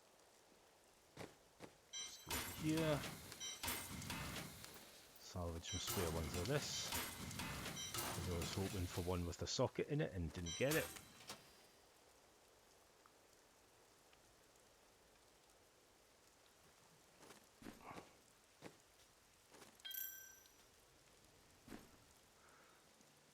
that should boost things a bit. And now off to kill the butcher.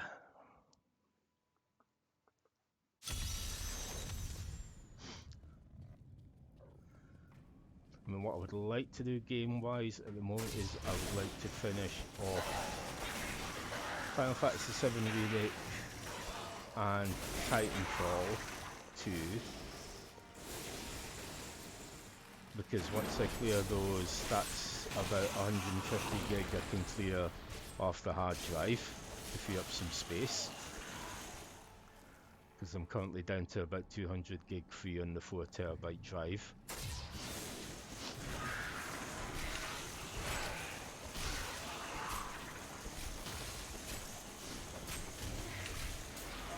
That was the other thing. I reinstalled Star Wars Battlefront 2 this week, and I haven't gotten to play it at all because of the fatigue. If only they could see me now.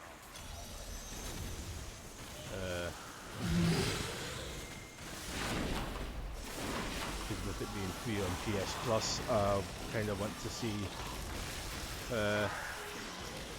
how things are going in that.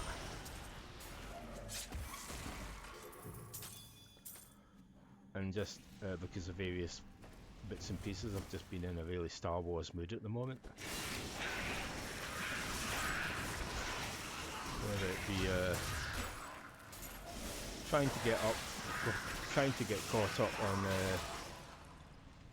some shows, buying action figures, and playing games. I'm unstoppable.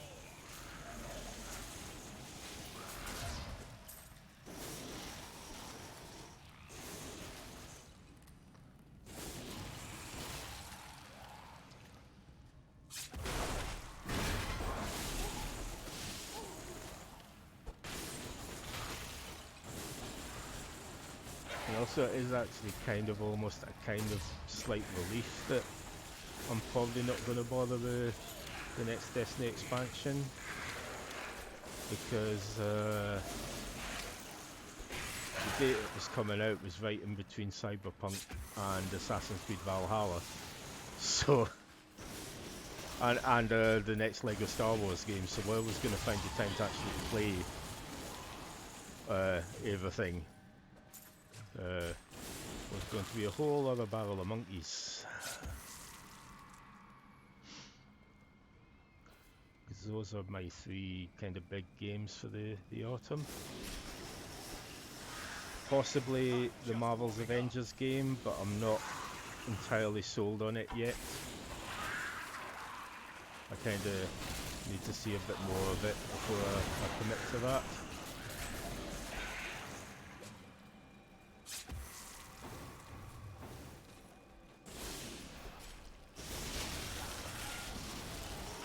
If only they could see me now.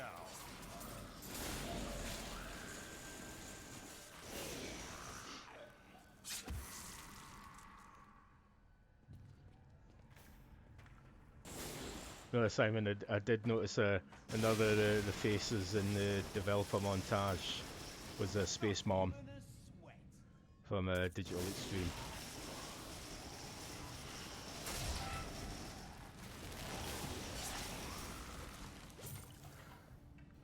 So I guess Warframe's getting an upgrade for the PS5.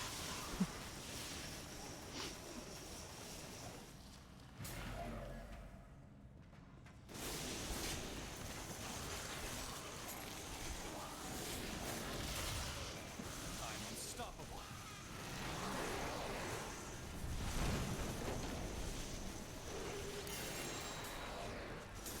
Ooh. Got legendary.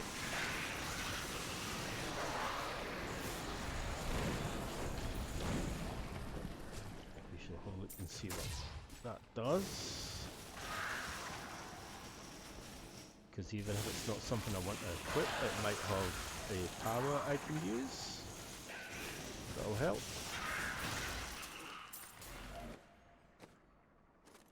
Let's just see what that one does.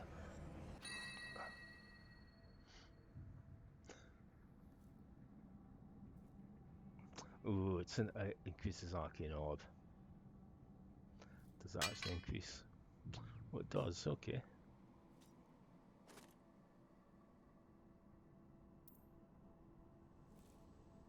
Oh, it is actually a wand as well. I thought that's good. I thought the scepter was a staff for some reason. But yeah, that's up to my damage output again, which is good. Anything that increases the damage output is good.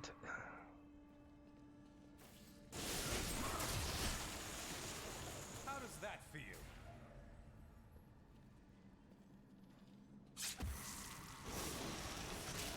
Yeah, I'm also thinking, I'm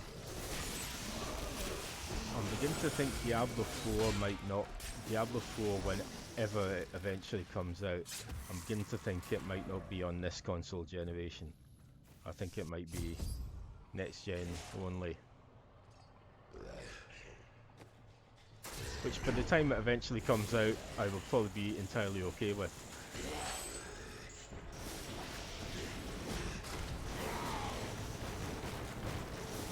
I'll have a feeling Overwatch 2 will be both gens, I reckon.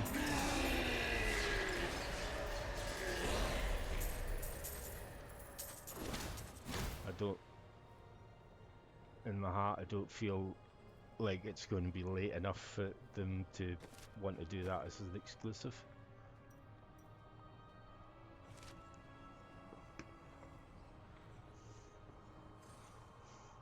Whatever Overwatch 2 ends up being on, though, I want to play it.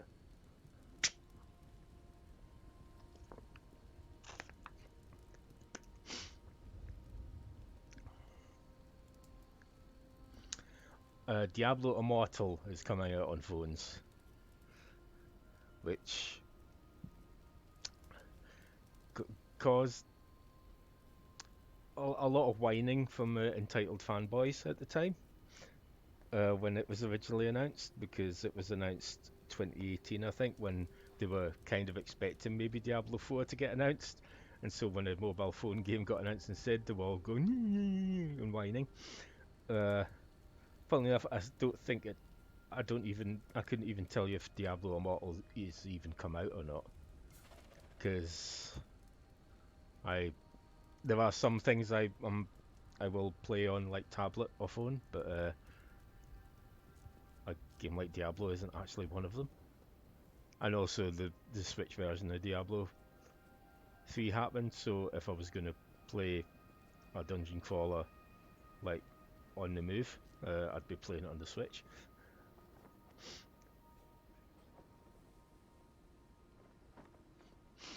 I think, yes, I think from what I've heard, any version of Elder Scrolls Blades is a bit rubbish.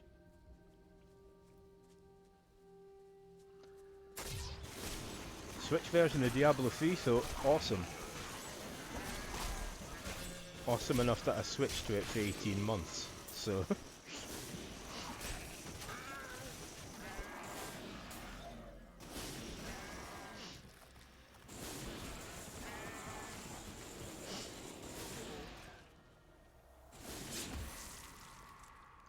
That's what I'm actually doing here. Oh, I'm still after what's his name, the Death Caller. I thought I'd taken care of him.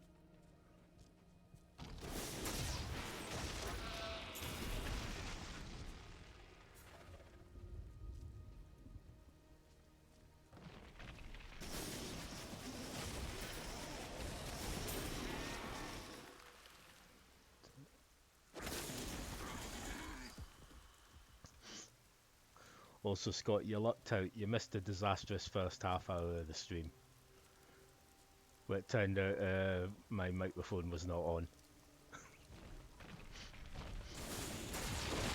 I'd had some audio issues when I first started the stream at 6:30, so I ended up having to go away and fix them and then come back, and when I came back I forgot to hit the button that started the mic up again.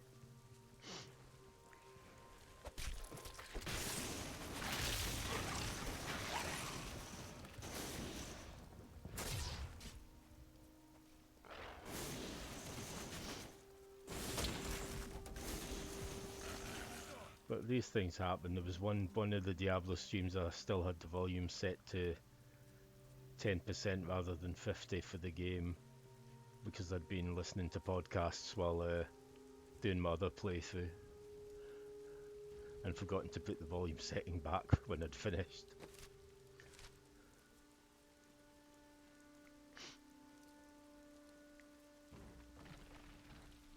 Yeah, and I didn't cotton on to what Simon was telling me at first, because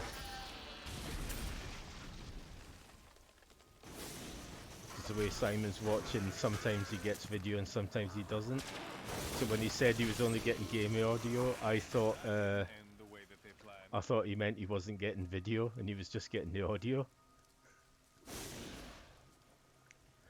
And then it suddenly clicked a few minutes later when he said something else.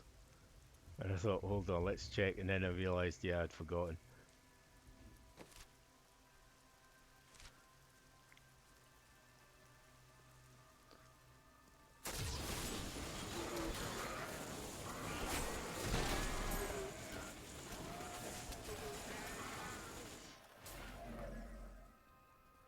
But I basically went over everything I'd said during that half hour again, so...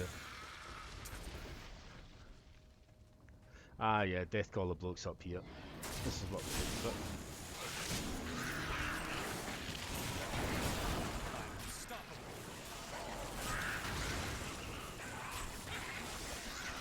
Come on.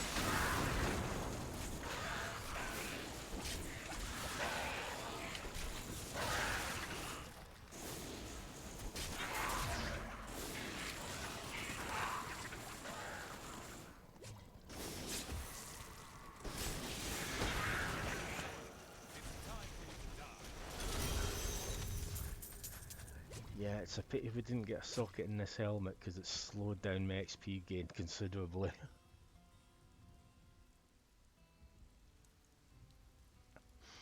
A lot of that's the new headset I've got. It's a really nice headset, and I'm glad I decided to like pay the extra cash for a proper one.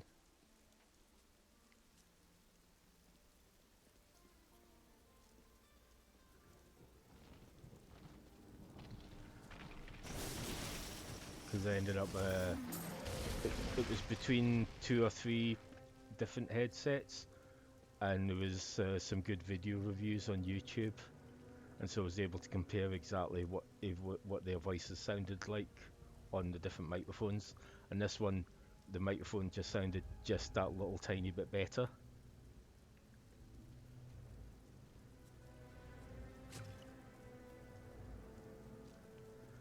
And the price difference between the two models I was finally looking at was literally only about 50 pence, so...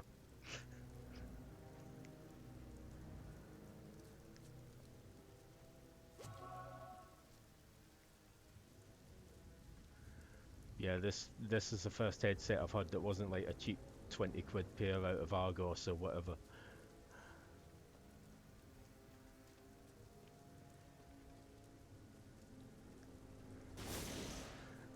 And it's also nice that the USB connector that comes with it, I can plug any headphones into it.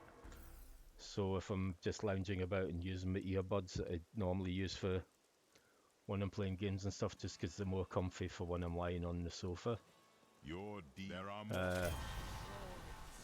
I still get all the volume control and everything with whatever setup plug in. Ooh, now I've got... No, that's not what I'm looking for. This is what I'm looking for. Black hole. Yeah, we've got magic missile, got rare frost. I want to still keep that as it is. Teleport, what does the last one do?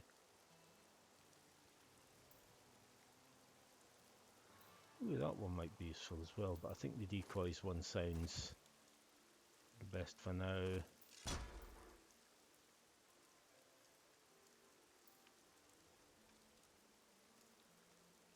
I'll leave Meteor Shower the way it is.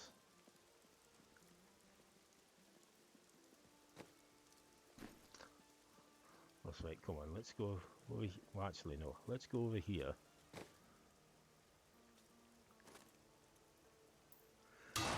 Let's see if we can get one of these with a socket in it. Yay! That's what I want. So right, equip that straight away. Because if I plug one of these into it, it gives me 37% bonus experience.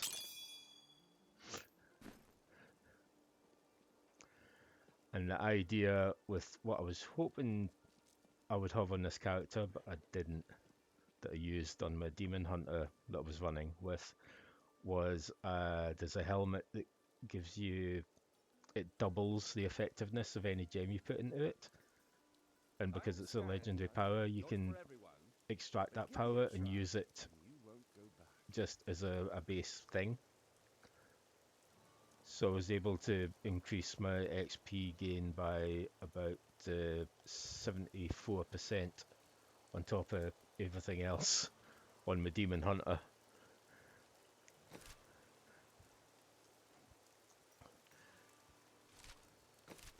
Which went a lot quicker than this, but then the Demon Hunter I wasn't having to worry about permanent death, so I was playing on a couple of difficulty levels higher.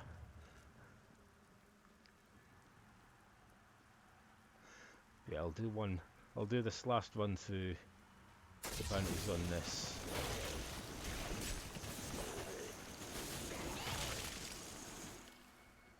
Probably finish off about 10 o'clock.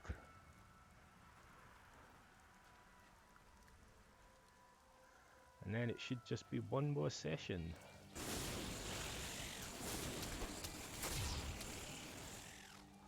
Oh, and that's something I can't remember if it was.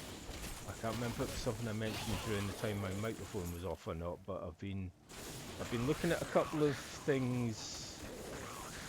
I'm thinking about streaming once I've gotten the platinum on this. But what I might do is just maybe do a week of just a few random little indie games before moving on to the next bigger thing. But the two I am looking at the moment is doing the Borderlands 3 download campaigns. Because although I've completed Borderlands 3, I haven't done any of the currently 2 add-on campaigns to release, but also the third one releases at the end of the month. But I kind of want to look into how long they take to complete, because even though the download campaigns, I know that means anything from between 5 to 12 hours, depending, considering how some of the older ones have gone.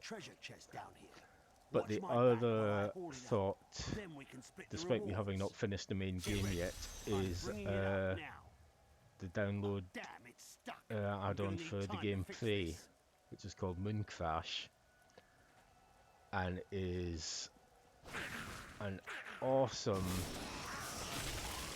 first-person roguelike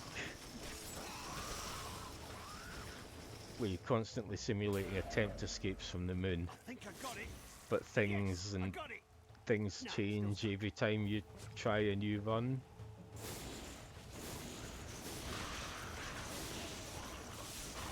And actually I will post the trailer, the announcement trailer for it on my Facebook. There it goes.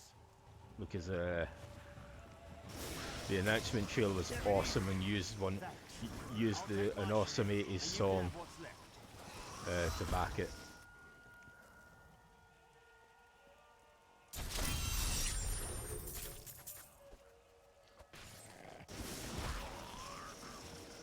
And Assassin's Creed Syndicate should be continuing on Monday. I did miss it this week because I was just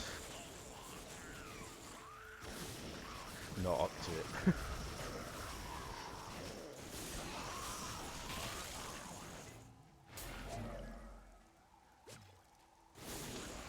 But it's been a while since I've kind of had this many days in such a short period. And the annoying thing is, there's no like obvious reason why. It's just suddenly hit me really bad this week.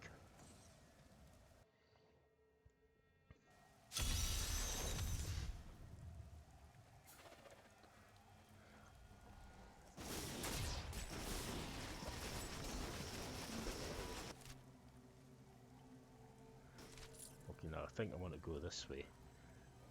I keep getting lost in some of these desert ones. It was at the stage several days this week where I was trying to just sit here on the sofa and try and watch some things, but I was just dozing off so rapidly and repeatedly, I wasn't even managing to get anything watched. There's a couple of those moments where I'm kind of just trying to check Twitter on the phone and I just momentarily doze off for literally just a few seconds and wake up and the phone's on the floor.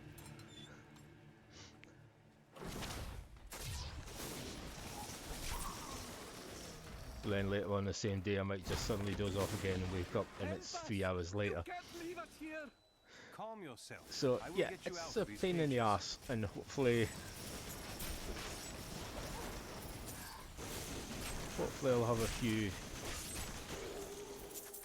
better days now.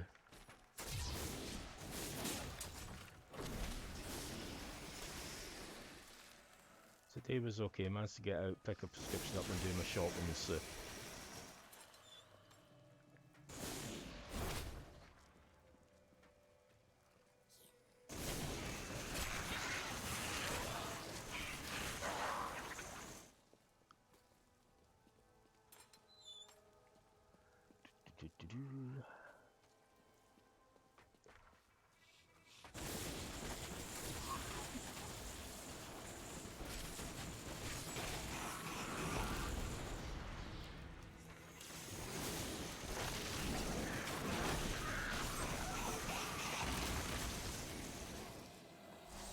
let's see what that does.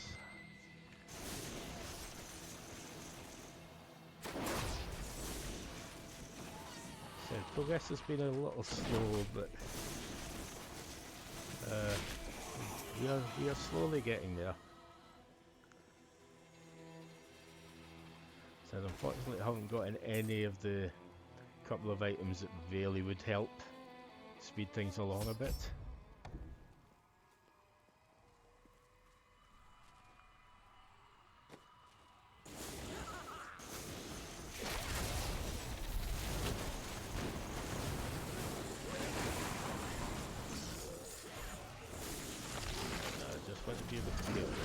Not ready yet. Want to avoid those as much as possible. Want lock target on Magnet.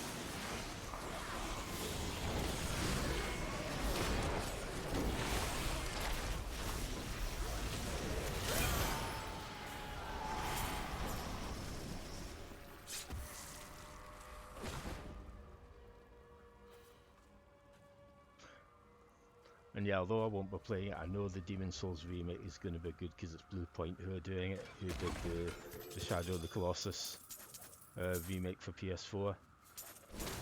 And if I remember rightly, they did the Metal Gear remasters on PS3 and Xbox 360 that were all really good.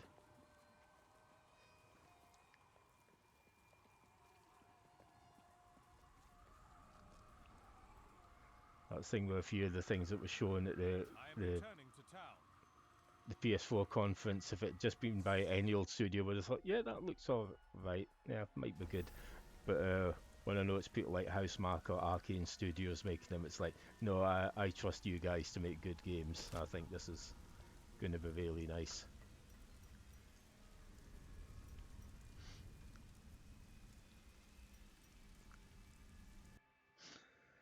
Because yeah, Deathloop is another one that I'm really liking the look of from Arcane Leon. So again, Arcane did the Dishonored games and Prey.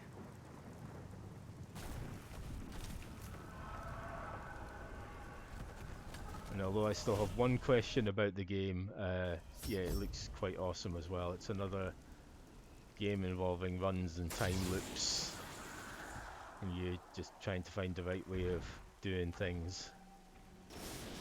And there's a nice kind of 60s, 70s grindhouse movie style to it. If only they could see me now. That's the other thing I can say about the conference. There was a nice variation of styles of game there. As I said to Simon earlier, there was not a single brown and grey military shooter there. Not even a mention of Call of Duty or anything. This was refreshing.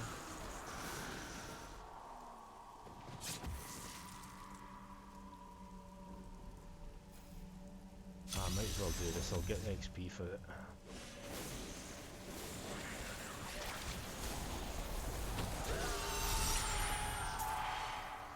Okay, that was some easy XP.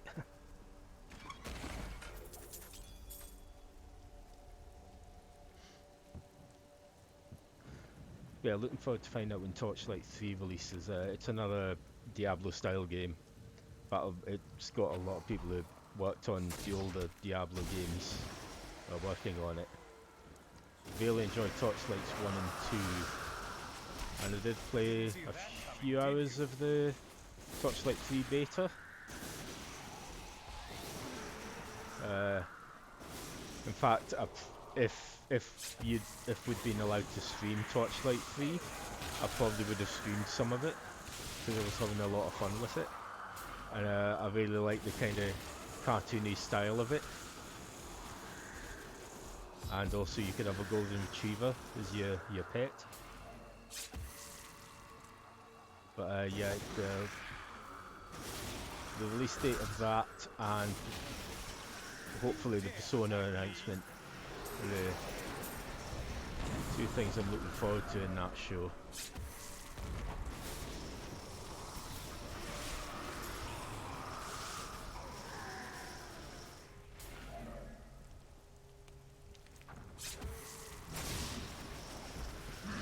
That's the thing, normally with E3 everything's happening within the space of a few days, but everything's all spaced out this year, so keeping track of when everyone's doing stuff.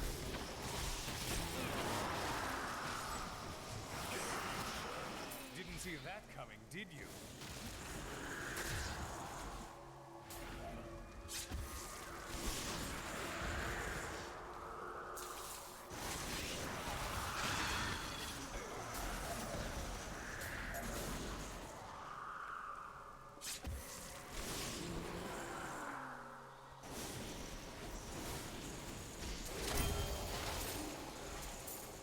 Can't carry more.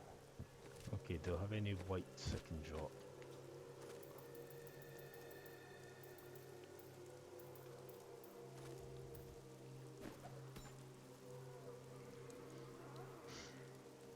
Another thing that's going to be interesting in the next generation is seeing what's going to have upgraded versions and how many of them are going to give you the upgraded versions for free, and whether any are going to have upgrade costs. Because I'll admit I wouldn't mind having to pay a small fee, maybe 5-10 quid for an upgrade, depending on the game.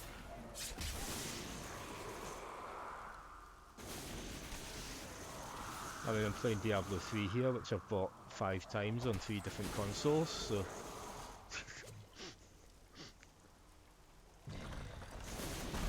because I started with the original 360 release, and then there was the upgraded version of that, which I bought digitally, and then I bought it on disc for PS4, but then eventually ended up just buying the digital version because I knew it was something I was always going to want to have on there and just available within a few seconds. And then I bought the Switch version as well. So I am not averse to buying a game multiple times. My bags are full. I think currently on having bought Tempest about 11 times at this point. And that's just the arcade version of Tempest. That's not including Jeff Minter's various versions. Okay. I need to go back. Back to town.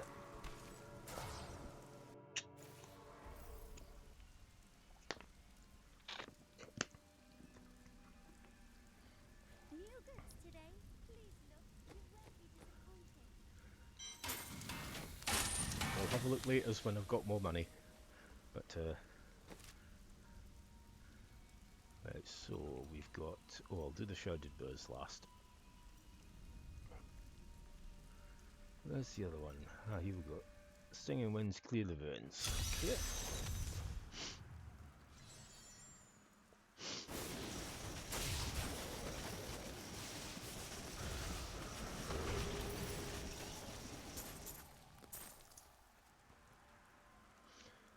And again, if I'm feeling decent this weekend, the might be an extra stream, maybe Saturday or Sunday if I'm feeling up to it. Because I'd hoped to stream Kingdoms of Amalur Reckoning last weekend after the announcement of the new version, but just too fatigued because I really love that game. And out of the 3 amazing RPGs that all released within 6 months of each other, it's the one people have kind of forgotten about. Most people remember Skyrim, a lot of people remember Dragon's Dogma, Kingdoms of Amalur not so much, which is a shame because it's fantastic in its own way.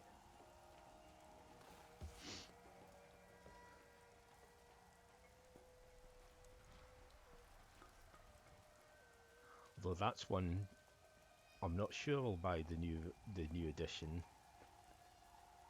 because I've got it. I own it on PC. It looks fantastic on PC still, and I'm actually wondering what actually they could do to the PC version to improve it, because it's got it's got a very World of Warcraft kind of art style to it, so it's kind of a very clean design.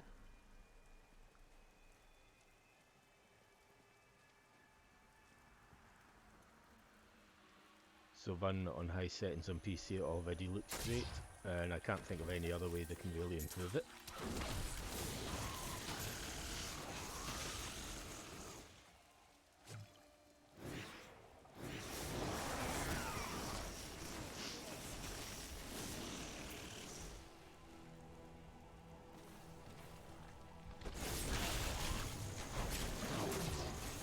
But even though I might not buy the new version, again, it's a game I'm glad people who maybe only own the current console generation are going to have a chance to play it, because it's, I think, really good.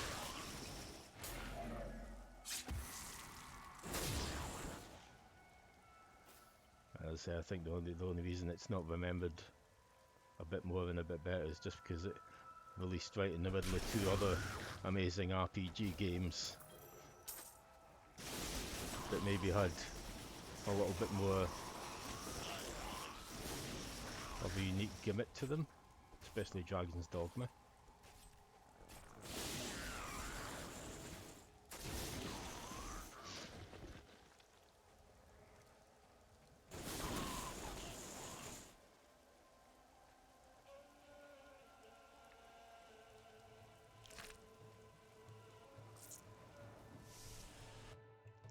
But Kingdoms of Amalur really did kind of feel like playing a single player MMO, but in a good way, in that it didn't have MMO combat.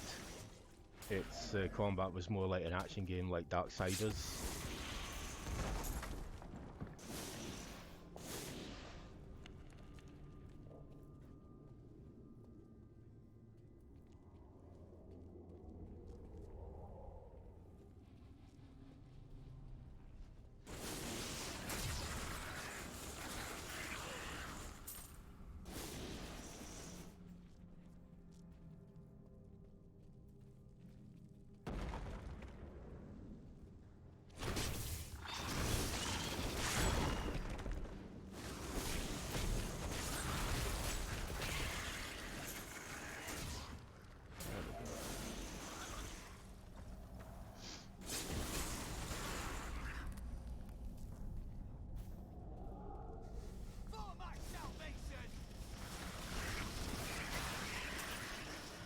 after the PlayStation stream last night, I did end up going back and watching some other streamers' reactions to it. So I did watch Maximum Overdrive's reaction.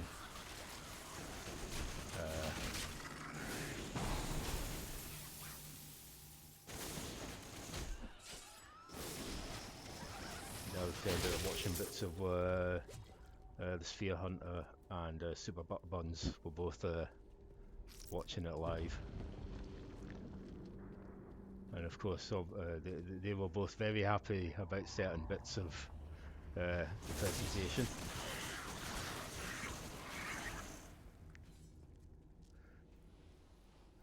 Since one really likes Resident Evils and one really likes the Souls games.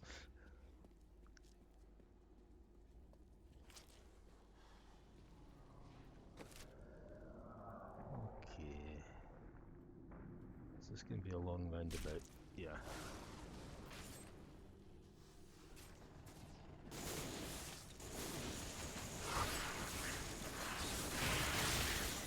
If only they could see me now. Oh, come on, I want a bit that goes down the way. I want a bit that goes down right and then down left.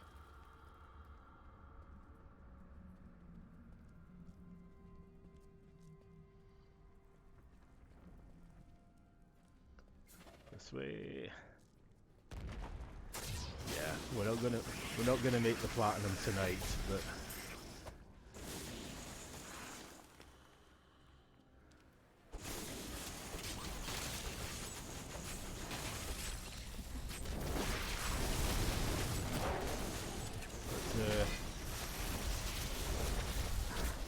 next Friday we should definitely make it. Yeah.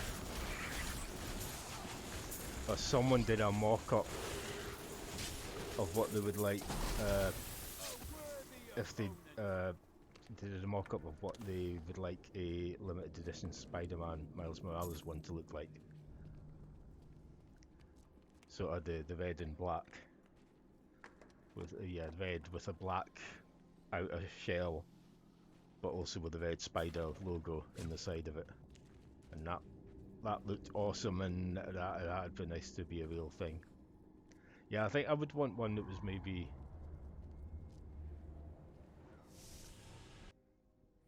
the black but with a blue shell.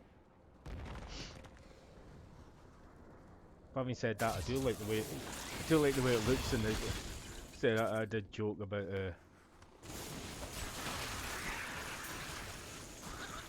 surely this machine is the one that should have announced the PN03 remaster on, because it kind of looks like Vanessa's suit.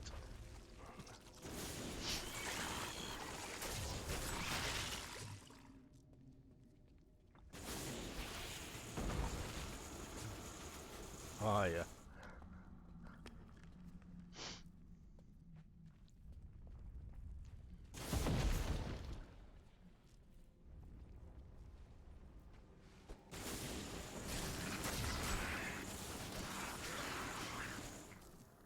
I did laugh at one tweet. It was someone posted, you're all on about PS5, we've already got PS10 here. It was like one of those big vertical cooling fans. It looks like it's got USB ports built into the bottom of it or something.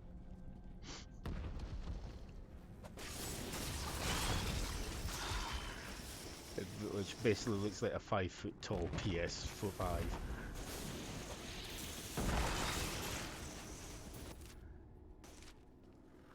Oh, kill while enemies get ruins. I hate the ruins because there's just all sorts of little edges and corners to get stuck on, and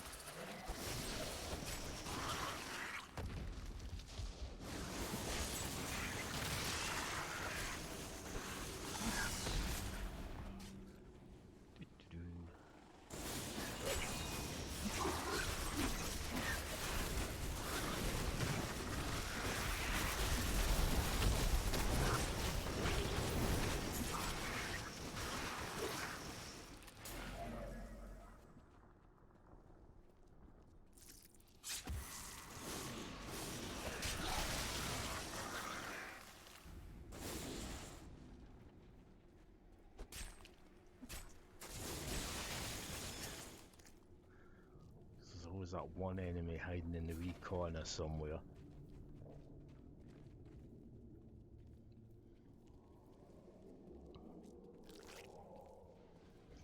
It did suddenly come to me at one point last night though, the one thing that was actually completely missing from the PS5 conference was no sort of fighting game of any sort.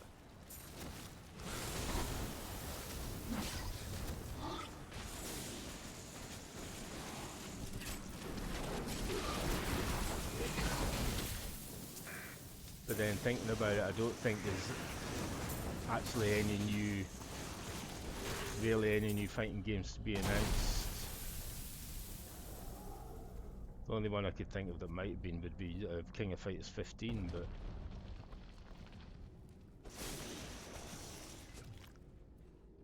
don't even know if they're ready to announce that yet.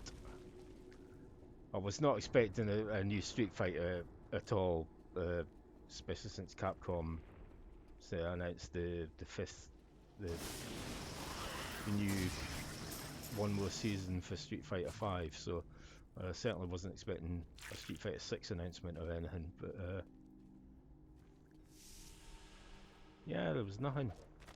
It is with some reluctance that I write on the seven. But yeah, I think lords it's of more hell, than for they are the I think it was greatest of the more just the demons, timing and than even anything else. whispering their Like I names say, I seems to don't think there's poison any the air around me. really big fighting They are games divided into waiting the to be lesser announced at the evils, moment. Belial, Asmodan, Juriel, and Andariel, and the prime evils, Mephisto, Baal, and Diablo. So kind of all the ones that are coming we kind of already know about.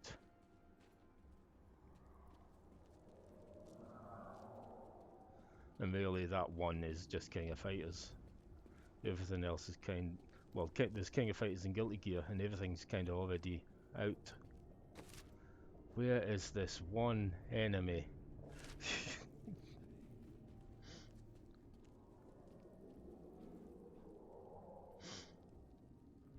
Yeah.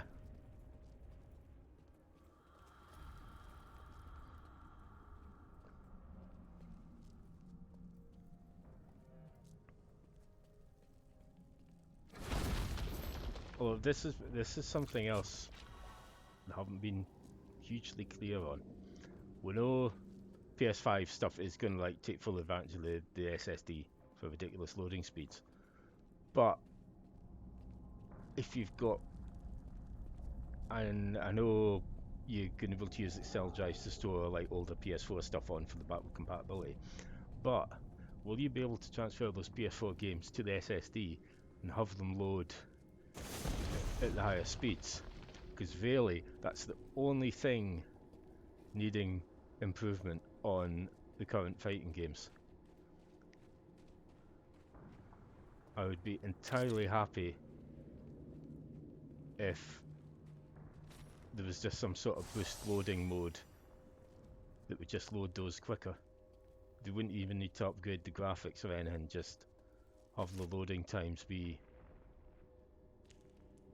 just that bit quicker than they are now. Oh, hold on a sec. I just need to hit the button quickly on the television, otherwise it's going to shut itself down again.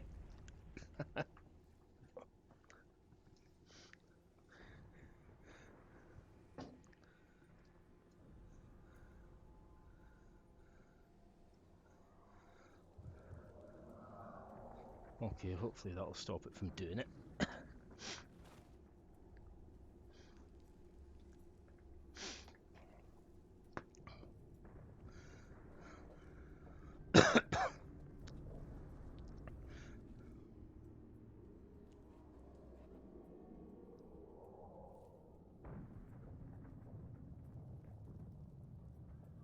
Yeah.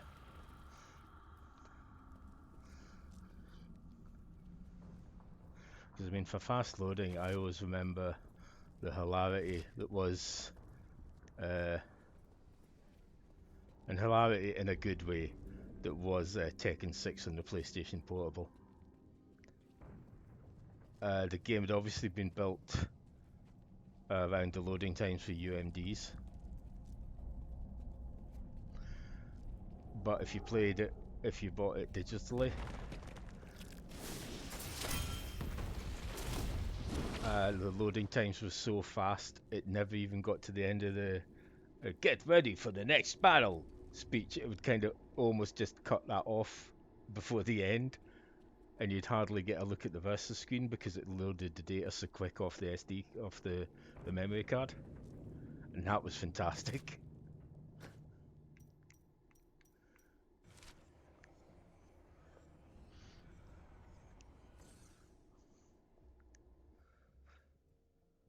That was the thing with Namco and the PlayStation Portable. I always trusted that they would have good versions of the games, the systems, because they were one of the companies that seemed to really get the PSP hardware. Because there was excellent versions of Tekken's 5 and 6, the best Ridge Racer game ever. And the only thing wrong with Soul Calibur Broken Destiny was the lack of some very obvious game modes. The actual game itself was fantastic.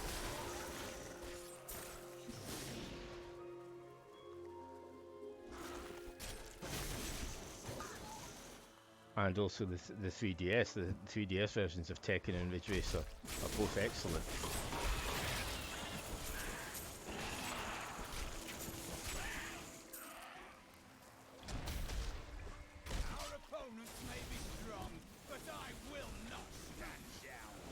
I feel it.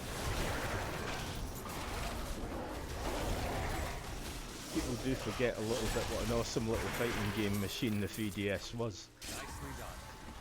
I can hardly tell who's better. Excellent versions of Super Street Fighter 4 and Dead or Alive on it too.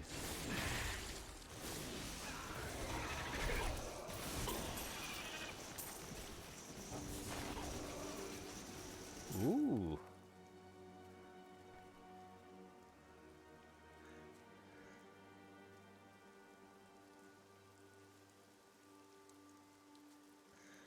That sounds saying thinks there was a rumour that the NetherRealm's next game is not an Injustice or Mortal Kombat. That would be interesting.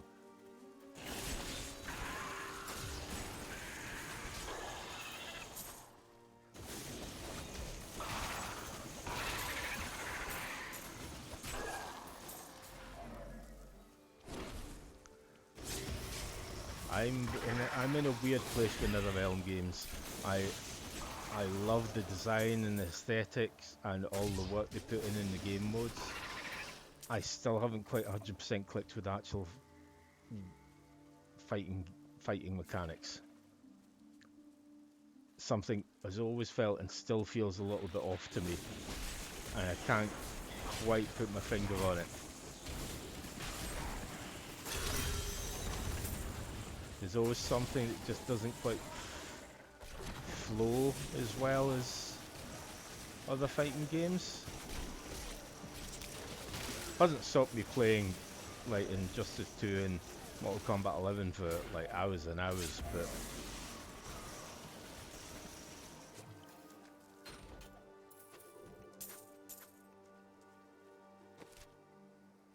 I am returning to town.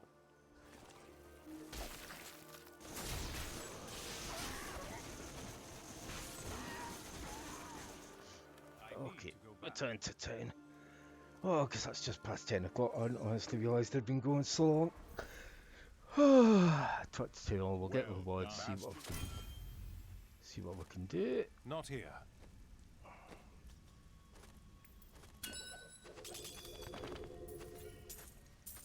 We've got a bunch of stuff.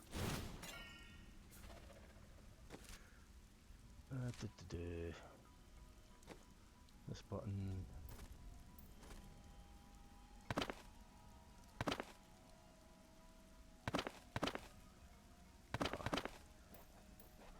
How many blood shards have we got? Enough to get one thing from Gadala. Come on, give me an etch sigil. Sorry, I walked right past you. Let's see what happens, shall we? Etch sigil, please. Okay, thanks, bye. That's too bad. Oh well. New goods today. Please look. You won't be disappointed. Just have a look at what else we've got. There's probably none. maybe make a couple of bits of armor. For salvage everything that isn't legendary.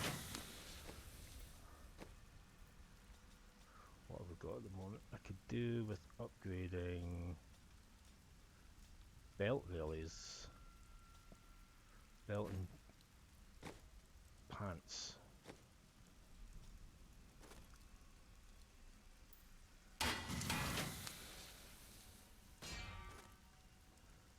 Yep, I'll do it. What belt can we get? Might as well get that just because it loves like most stats on it. Just do Capcom All Stars.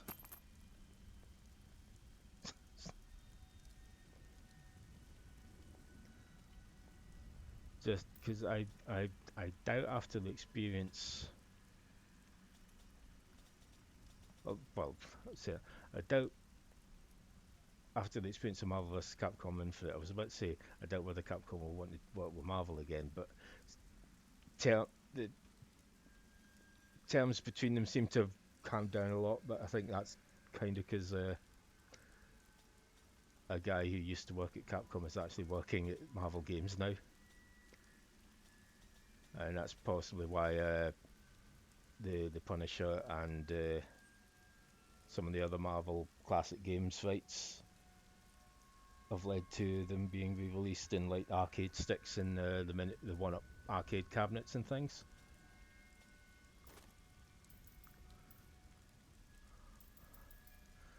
And you know, yeah, of course I would love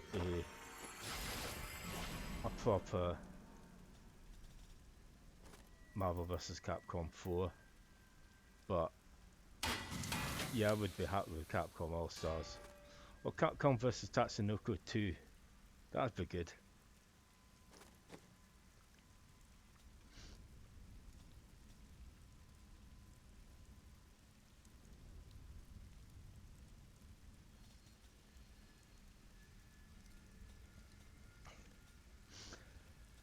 But yeah, I think just again from things Max has said, just the fighting game division at Capcom just seem to be in a weird place right now, and I just wish whatever it is that's happening there would just get a grip and sort itself out a bit.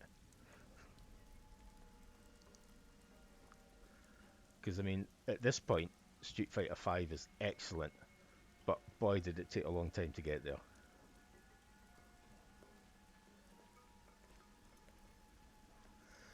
Right, I'm going to leave it there for tonight. I've been going, well, yeah, 3.5 hours I've been going. First half hour silent, but you know, I will remember to put a little warning on that. So we have gotten closer though. Not nearly as close as I would have liked, but hopefully we should manage to hit the magic 70 next Friday. And in fact, I may, because I'm thinking, yeah, if I do another long stream next Friday, we may well hit 70 before the end of that stream. So I'll have a thing or two else like ready and lined up to have a go at in case of that. But thanks to all those watching. Apologies for the half hour of silence from me at the beginning. I will add that to the wee checklist. Always check you've unmuted the mic after you've muted it, for reasons when you've been away fixing things.